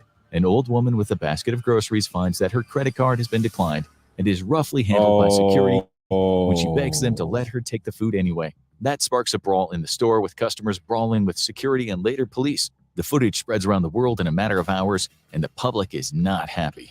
It starts as localized riots around the scene of the initial fighting, but soon people in cities and suburbs around the country are taking to the streets. Some are ransacking supermarkets in a stepped-up version of the initial food wars. Others are taking their frustrations out on government buildings, looting stores, or brawling with the authorities in the streets. The police are out in force, trying to maintain order, but some find themselves outnumbered, and others aren't interested in fighting with ordinary Americans in a panic over the economy. The public feels like the government isn't doing anything, and that's something that cuts across all political lines. And one figure is taking more of the heat than anyone else. When a mob of protesters starts gathering at the White House, the Secret Service keeps an eye on it nervously.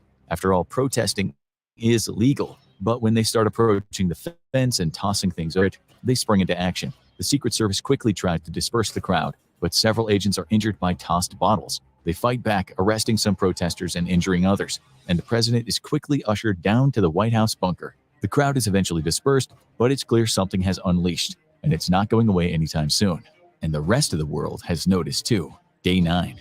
The footage of American cities and suburbs in flames has gone viral around the world, and the president has given a shaky speech from the bunker calling for peace. To put it lightly, it didn't raise anyone's confidence about the state of things. States have begun calling up the National Guard to restore order. Imagine if this is Biden at the time of this. After all, they might be facing off against their own loved ones, and many of them are also looking at their bank accounts, terrified of what's happening. Even more businesses choose to close down after last night, some suffering serious damage. And if you got a couple of bucks in the bank, not wanting to expose that shit might themselves be to the gone. riots if they kick off again.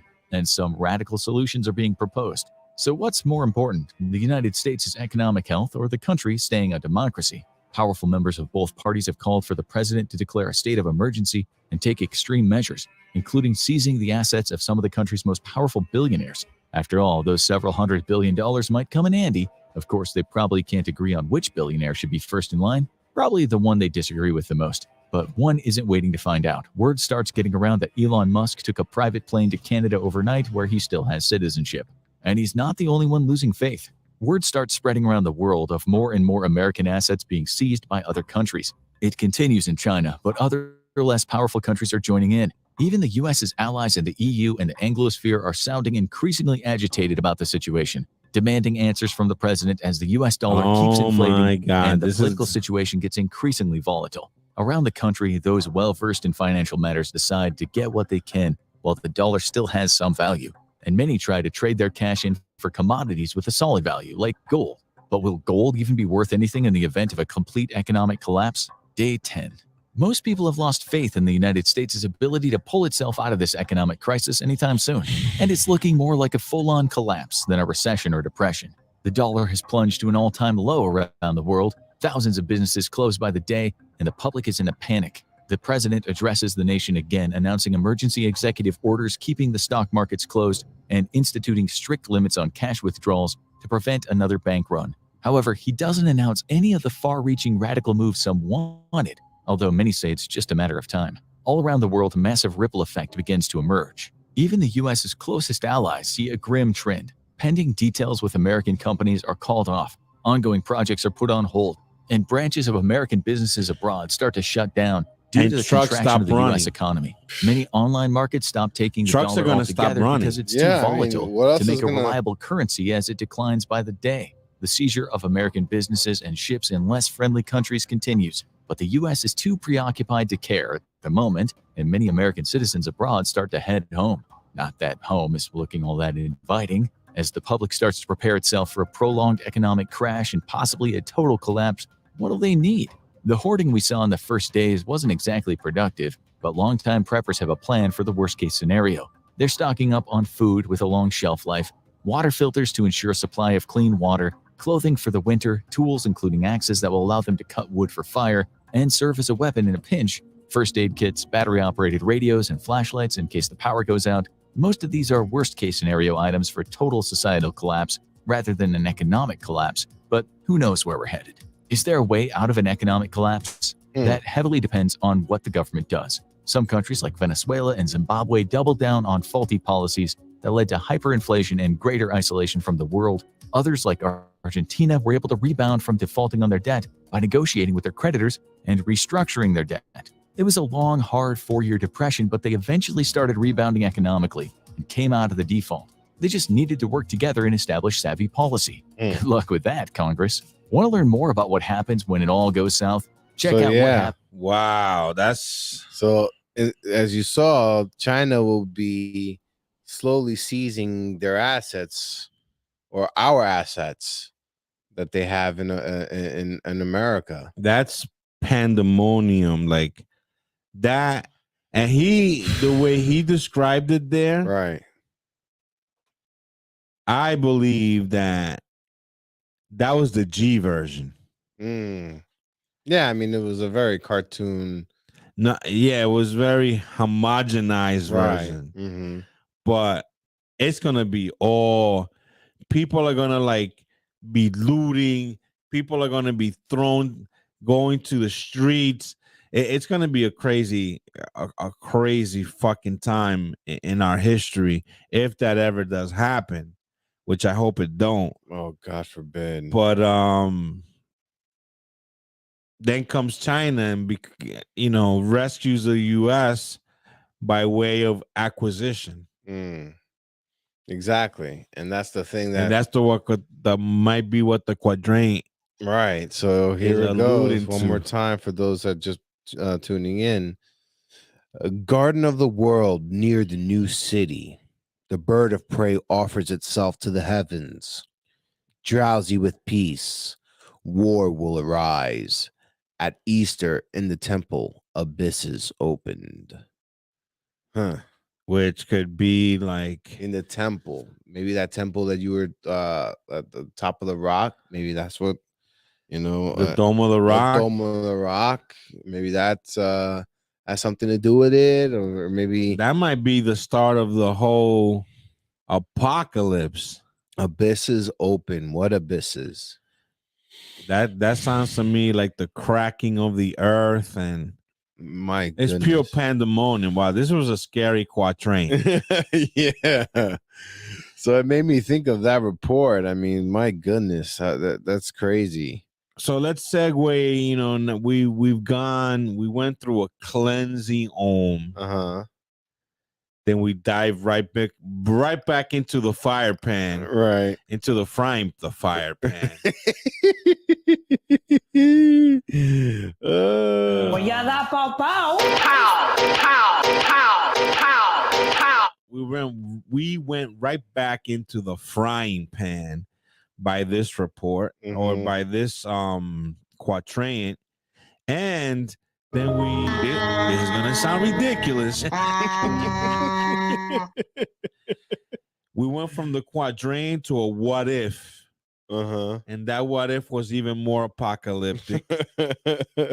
Well, it made me think of that video. It was just, I mean, If based on the what you U.S. saw, economy crashes, and we're gonna be in big trouble. and that's what he laid out. It says the garden of the world near the new city. We looked up the garden of the world is China. The bird of prey offers itself to the heavens. The bird of prey is the eagle is a bird of prey, no? Yes. Drowsy with peace, war will arise. We've been enjoying peace for a long time, or what we perceive as peace. Right. And then, at Easter in the temple, abyss is open. I mean, all these things that we are kind of aware of that it's going on in this world. They're slowly Okay, so this is a good segue. This is a good segue to the ending of our program. All right. And we should end it with some strange oddities. All right, some strange oddities. So on the Trello, I found last week was a strange week when it comes to oddities, because I found out, and it was reported that a goat was born with a human face. What? A goat was born with a human face. Look in your Trello. Straight ahead, in between the two. There it is again. Watch, straight ahead off my flashlight there. So there it is. Yeah, I see it too. Oh my Yeah, very positive readings.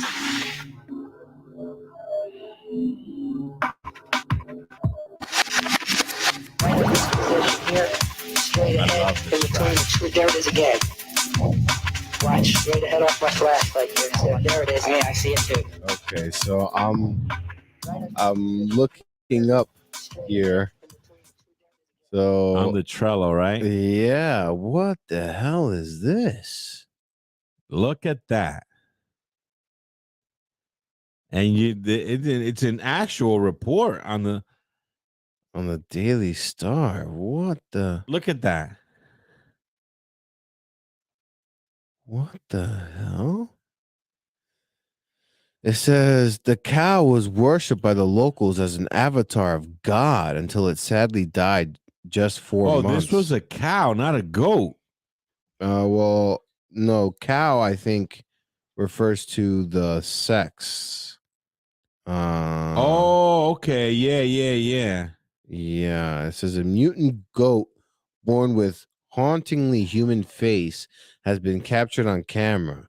The tiny animal was born just days ago in Rajasthan, India, leaving locals stunned. It is claimed the tiny goat will be worshipped as an avatar of God.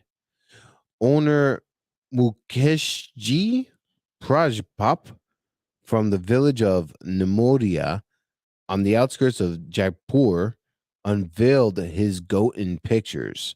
The snaps show the cute infant with a flat face and eyes that appear remarkably human. Experts have suggested the goat suffers from a rare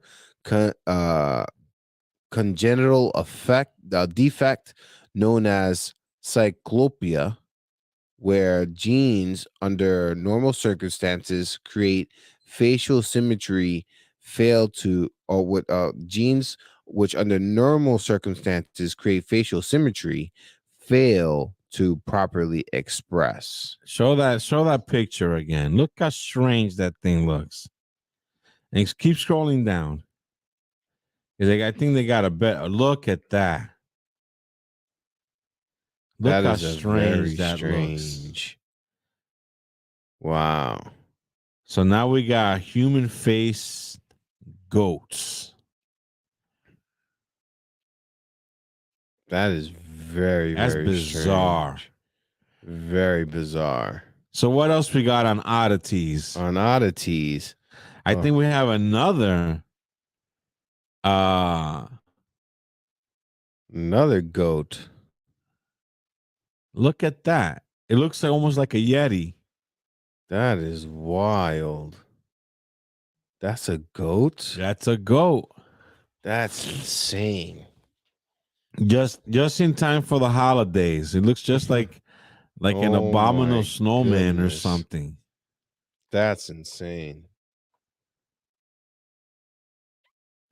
And then I figured we're going with the trend of or the thread rather of muttons, because that's what you call Oh my the god. goat species. A strange thing has been going on. Look at the Trello and check this out. What's going on with these sheep? So sheep. Oh yeah, here we go. I've been walking in a circle. Yeah, check it out. And they, one of the big warning signs that something big is going to happen on the planet is when animals start acting strange. Now look at the caption. Scroll up a little bit. No, go. Yeah. Hundreds of sheep have been walking in a circle for 14 days straight. Wow. And no one knows why. It says, in a rather spooky occurrence, hundreds of sheep have been unsettlingly what? You gotta blow it up so I can see. I don't know how you can read that. It says, in a rather spooky occurrence, hundreds of sheep have been unsettlingly. You said it right. Unsettlingly people by moving. In a rather spooky occurrence, hundreds of sheep have been unsettling people by moving in a circle for the past 14 days in the Inner Mongolia region of northern China. Back to China. Surveillance footage of the peculiar activity depicts a sizable flock moving steadily and almost perfect circle. While some sheep can be observed watching from outside of the rotation, others occasionally stop still in the middle. Chinese state-run media source People's Daily tweeted a video of the peculiar incident on Wednesday. Do they show the video on this? Because I would like to see that. Let me see. Yeah, they do.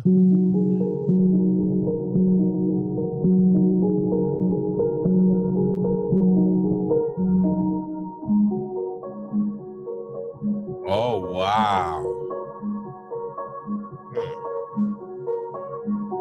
This is bizarre. Why would they be doing that?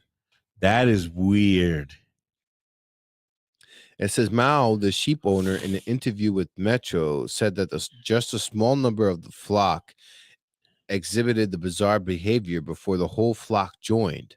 The farm animals did not separate themselves even when wide gaps appeared. Although there are reportedly 34 sheep pens at the location, only the sheep in pen number 13 moved in this manner. The sheep have been moving this way for over 2 weeks now, since starting on November 4th. Though the exact cause of the sheep's behavior is unknown, some have hypothesized that it may have been brought on by listeriosis, a bacterial illness commonly known as circling disease. And it happens to be pen number 13. It says, well, a bacterial disease called listeriosis has been known to cause circling in animals. The disease inflames one side of the brain, which is why circling sometimes paralysis is affected to the side is often seen. But whatever. That's fascinating. It is. It's unbelievable. I can't believe that there's a disease that makes sheep circle like this. I mean, that's them explaining it to death. Lord knows why those sheep are going in circles to begin with. Anything else on oddities? Let's see here. Let's see. Well, as strange but true, I have something here that might be a little interesting here. Let's see.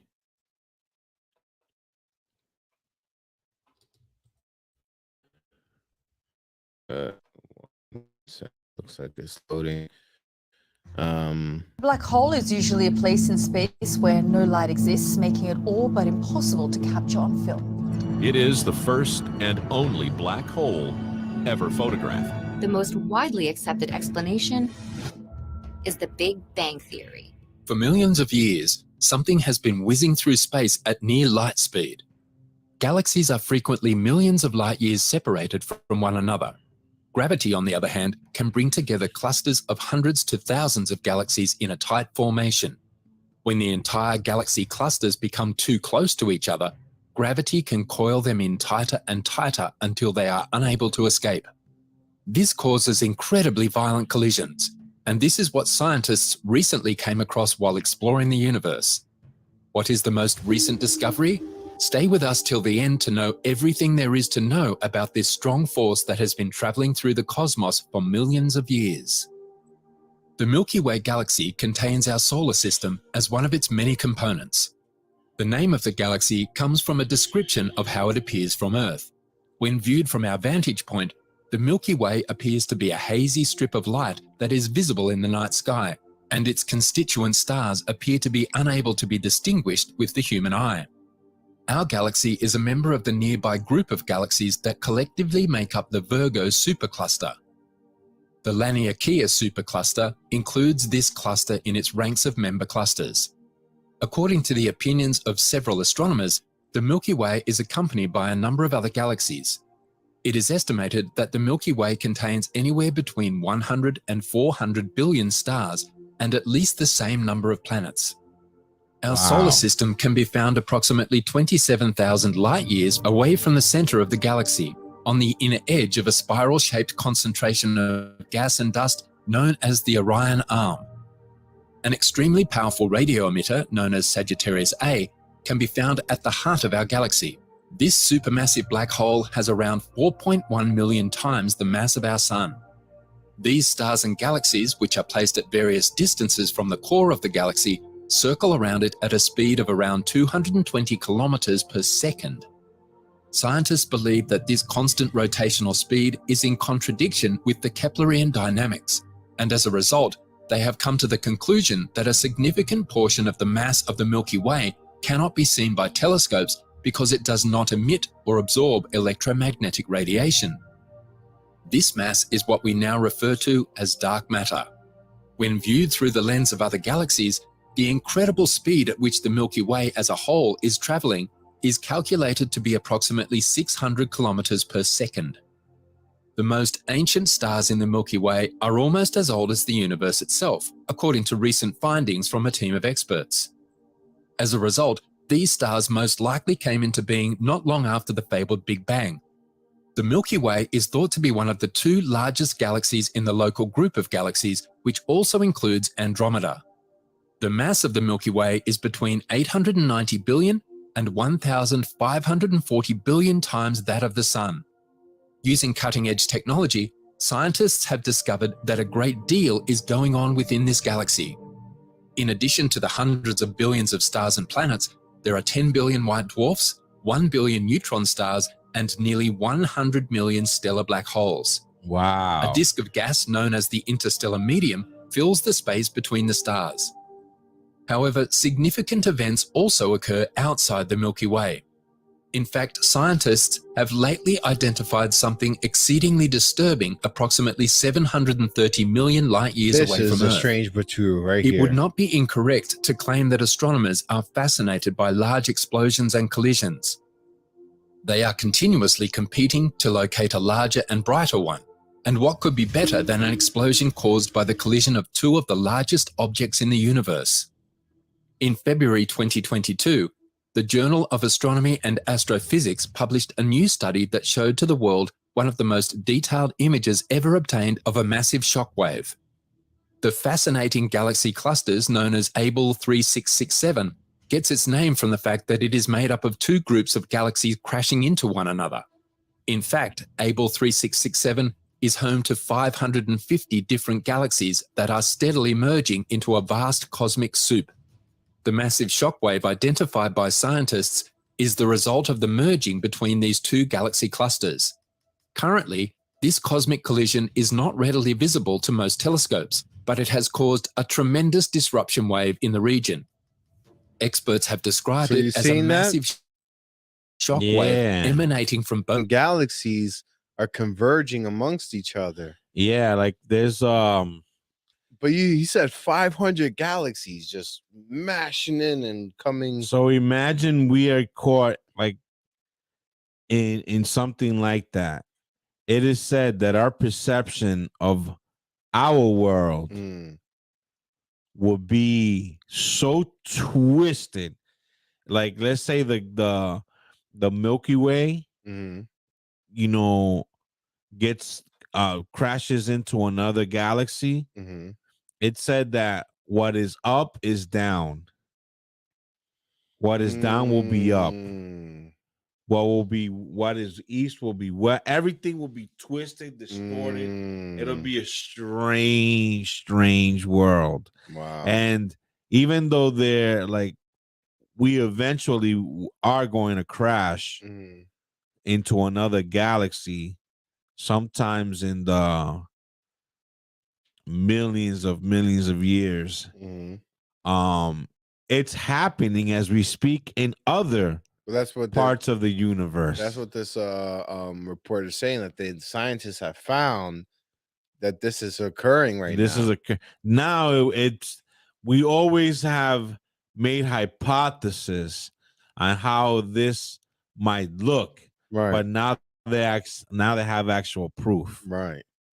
So what do you think of that little report? That one was interesting. I put a little section there that says space. Okay.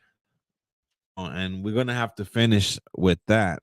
Righty. So scientists, this says here, project that a hazardous asteroid the size of 3 football fields will pass close to Earth on April 13th, 2029. Wow. That's crazy. Yeah, I found that to be kind of fascinating. Yeah, that's wild. And blow it up a little bit. This is what is going to be I want to be alive when this happens. You want to be alive? Yes. Okay. Because look at the proximity from Earth that asteroid is going to be. Let me see here. It says Earth continuously gets hit by asteroids and comets. However, most of the asteroids are quite tiny in size, like dust particles. Any larger asteroids are a cause of concern. Scientists have precisely projected on April 13, 2020, April 3rd, Easter. Well, keep reading. Oh my God, Easter. And what did it say? It said, oh my goodness. I must have gotten rid of it already. Oh no, we lost the quatrain. We lost the quatrain. Well, it said the abyss opened. Right. At Easter, in the temple an abyss will open, something of that effect. Wow. So it says April 13th, 2029, called 99942 Apophis will pass close to Earth. Asteroid Apophis is considered to be a near-Earth asteroid because of its orbit will bring within proximity of Earth. Apophis was first discovered in 2004 by scientists at the Kitt Peak National Observatory. It was reported to be 120 feet wide, and according to NASA, was the size of 3 football fields, and It was says 120 feet or no 1,120 feet wide. I'm sorry, and according to NASA, was the size of 3 football fields. It was also reported to be one of the most dangerous asteroids that could pass Earth because of its size, and the risk of impact. Scientists at NASA's Center for Near-Earth Object Studies have used optical and radar observations to map out the orbit of Apophis. Apophis is expected to orbit the near Earth in 2029 and then again in 2036, 2051, and 2066/2068. Initially, they were afraid that there was a possibility of an impact, but now they've ruled it out completely. Scientists have now declared that there is no risk of impact in 2029 or for the next 100 years.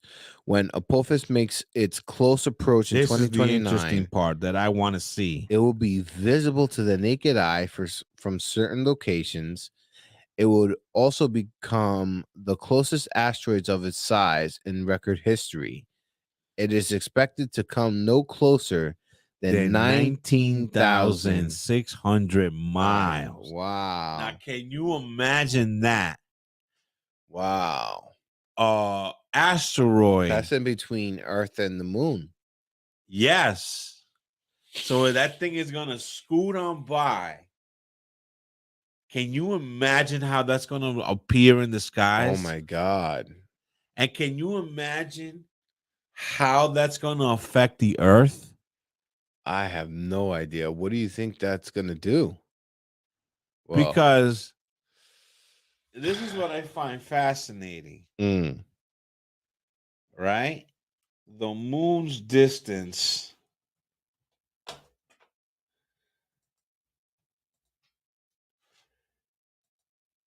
check this out. The moon's distance from Earth, it's 238,900 miles between the moon and the Earth. Now go back to that report. Okay. Okay, now blow up the bottom part when it says when Apophis. Okay. So that I can see it better and so that our audience can see it slightly better. Check this out. The moon distance from the Earth is 238,000 miles. Wow. This asteroid, the size of 3 football fields, will be closer. It's going to pass by no closer than 19,000 miles. So can you imagine how that's going to look in the skies? That's going to be amazing. I don't know what it's going to be. People are going to go nuts. They're going to go fucking nuts when they see this shit. I mean, imagine you have that going on at the same time of the rest of this craziness that we just uncovered. Right, and that's what I'm getting. If that asteroid passes at that distance from Earth, can you imagine the psychological effects of it? Can you imagine what it's going to do to, our gravitational pull upon the Earth? Can you imagine the tides of the water? My God. Everything. They're saying it's not gonna hit Earth. Which is okay. But it's going to affect us big time. And with that said, play some music. I got some music for you, but before I get to the music, I want to leave us with a little funny. All right, is that okay? That's fine. And this is the week of Thanksgiving. Right? Happy Thanksgiving. Happy Thanksgiving, everyone. Everybody. So I wanted to play another Djibouti dub for us.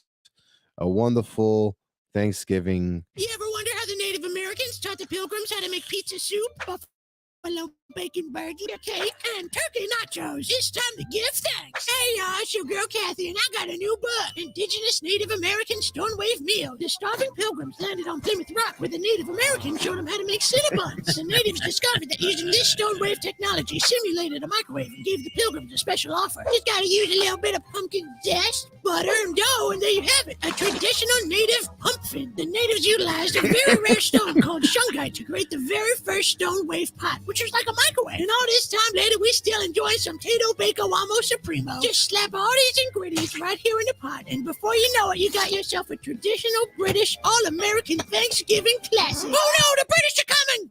Over for breakfast. 'Twas the night before Thanksgiving when the native chieftain went on a mysterious voyage where he met a spirit guide who taught him how to make a bakey cheeseburger express with secret sauce. Did y'all know that the very first Thanksgiving actually took place on a Tuesday? And I've been celebrating Taco Tuesday every week since.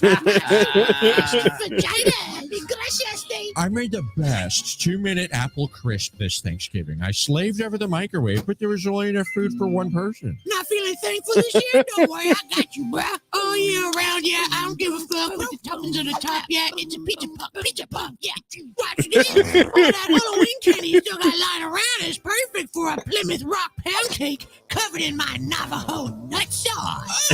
I'll give me them $10. Just look at all these recipes. You're gonna have to buy yourself some more pots. Well, good thing the natives designed it to be so small so you could buy 4 of them and they all fit in your microwave on Thanksgiving Day. And if that ain't reaching enough to dust off the microwave this holiday season, here's another. Everyone loves freshly oven-baked food, but it takes so damn long and it leaves the food all dry and hard like a rock. Yeah, that's right, bitch. I got another way to cook in the microwave. Let me show you how I made all these advanced recipes using my microwave. Just tear off a little crispy wave, don't be a fool, wrap it up, and in 2 minutes you have perfectly grilled chicken. Cinnabon surprise! Psych! Bitch, you thought. My crispy wave paper has traces of military-grade uranium, which makes everything perfectly baked and brown and crisp. Have you ever actually read the back of these things? Look, it says here, may cause human coronavirus. I ain't trying to find all that. That's why we gotta microwave all the germs out of it. Good thing the crispy waves made out of N95 mask material. Fuck a pandemic, hot wheels, what I crave. Foreskin baked in, stack it in the microwave. Crispy wave. Got a big old barbecue coming up, but your grill ain't working. Well, guess what? Just wrap all this shit up and there you have it, just like Christmas morning. 8 hours on the smoker or 40 minutes in the microwave. You know that. To go. Well, y'all know I gotta secure the bag for my man. This should be a nice surprise, remind him of last night. Oh, baby, spread my cheeks like a croissant. Stop using that oven, it takes too long. You gotta get on the wave, bitch. Yeah, crispy wave. Yeah, we're cooking the microwave. Hold up, wave check, microwave ribbon. You can also get 10 crispy wave paparazzi. Yeah, let me see you drip, drip, drip, and pop, pop, pop that pussy all around, bitch. And trust me, you want to start making this stuff from scratch. You ever looked inside the pre-made bags? They're filled with all kinds of harmful chemicals. Look at all these homemade flavors I made. I got sour cream and onion, mango habanero, and doo-doo brown gravy. Stacking up that crispy paper. But that's not all. I got other tricks up my tits. Oh no, the worst part of Thanksgiving, putting all those leftovers away. You should be camping outside of Walmart for Black Friday, but here you are making a mess. Hey, I got a butt chug funnel to help you pour in store. You know your girl stay on target. I never miss my shot. Don't blink or you just might miss it. And now we're chugging. Whether it's a mouth, butt, or a jar, salsa, pretzels, or nuts, I'm gonna have you stuffed. Insertion is smooth and secure. This ain't no weak dick shit. It ain't gonna get all soft and flop out on you. A quick tug on your sack should loosen you up. You can even put down your dog food. Simply twist to lock and load so you can make it rain. Let's raise this bitch up so we can get a little bit more. It's guaranteed to fit any size hole. Even that Chef Boyardee's big old fat ass. I noticed you've been sitting down kind of funny. You look backed up. Here, let me help you out. That'll get the juices flowing. Oh, make sure you get it nice and wet. You don't want to go in dry. Let me guess, your sink is blocking. Oh, well, just put this on top. There you go. The pouring store is fully customizable with several different weapon attachments. Full or semi-automatic. It's going down. Stop. Suppressor. Red dot. Laser. Muzzle brake. Just like my tits. Made in America. For years, scientists have been trying to decipher the secret to all of my wild culinary creations. Well, pay attention, nerds, and guess what? It's refrigerated dough. If you're trying to flip dough to make dough, then I got a book for you. You already know. Bitch, your carb is weak. Oh, my carb's covered in cheese. Yeah, a lot of people don't know that I made the very first Hot Pocket, then they stole the idea from me. But it's all good, because I got the hottest pocket. Oh, yeah, if you want to see more, go to my OnlyFans. Yeah, these guys are great. We thank you for joining us. Remember Thank to you, support the everybody, cast. for joining us. I am Anesto Morado. And I am Pablo Morado, the Thunderbolt. And we got the Thunderbolt and the Lightning and the double-ended. Oh, my My brain is fried. Oh my God. Too much info.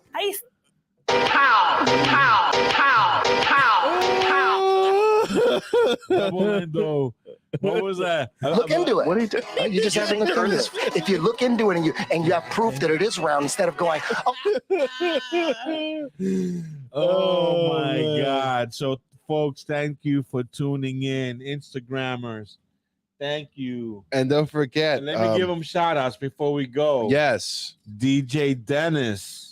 Thank you for showing. Talentino, Oracle Shop. Oh, sweet. My boy Dorje from my 7-Eleven days. Wow. Thank you for lasting the whole show with us. Thank you. Thank you. Again, you guys can reach us live every Monday. You can go to the pyramidshop.com or you go to Pyramid, PARMID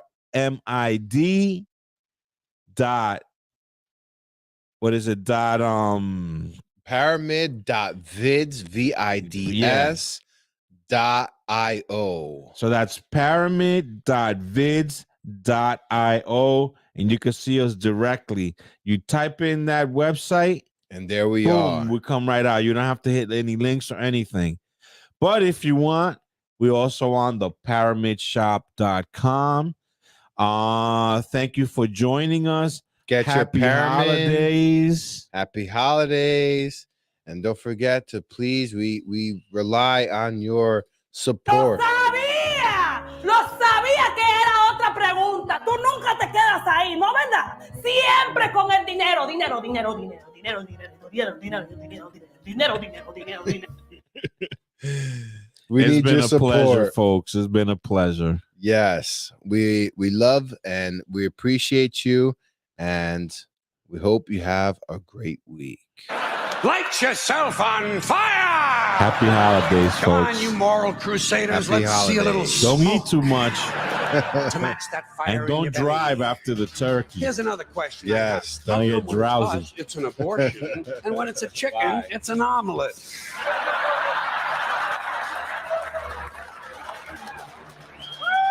Hey. Hey.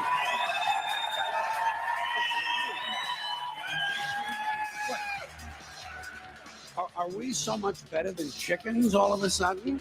When did this happen that we passed chickens in goodness? Name 6 ways we're better than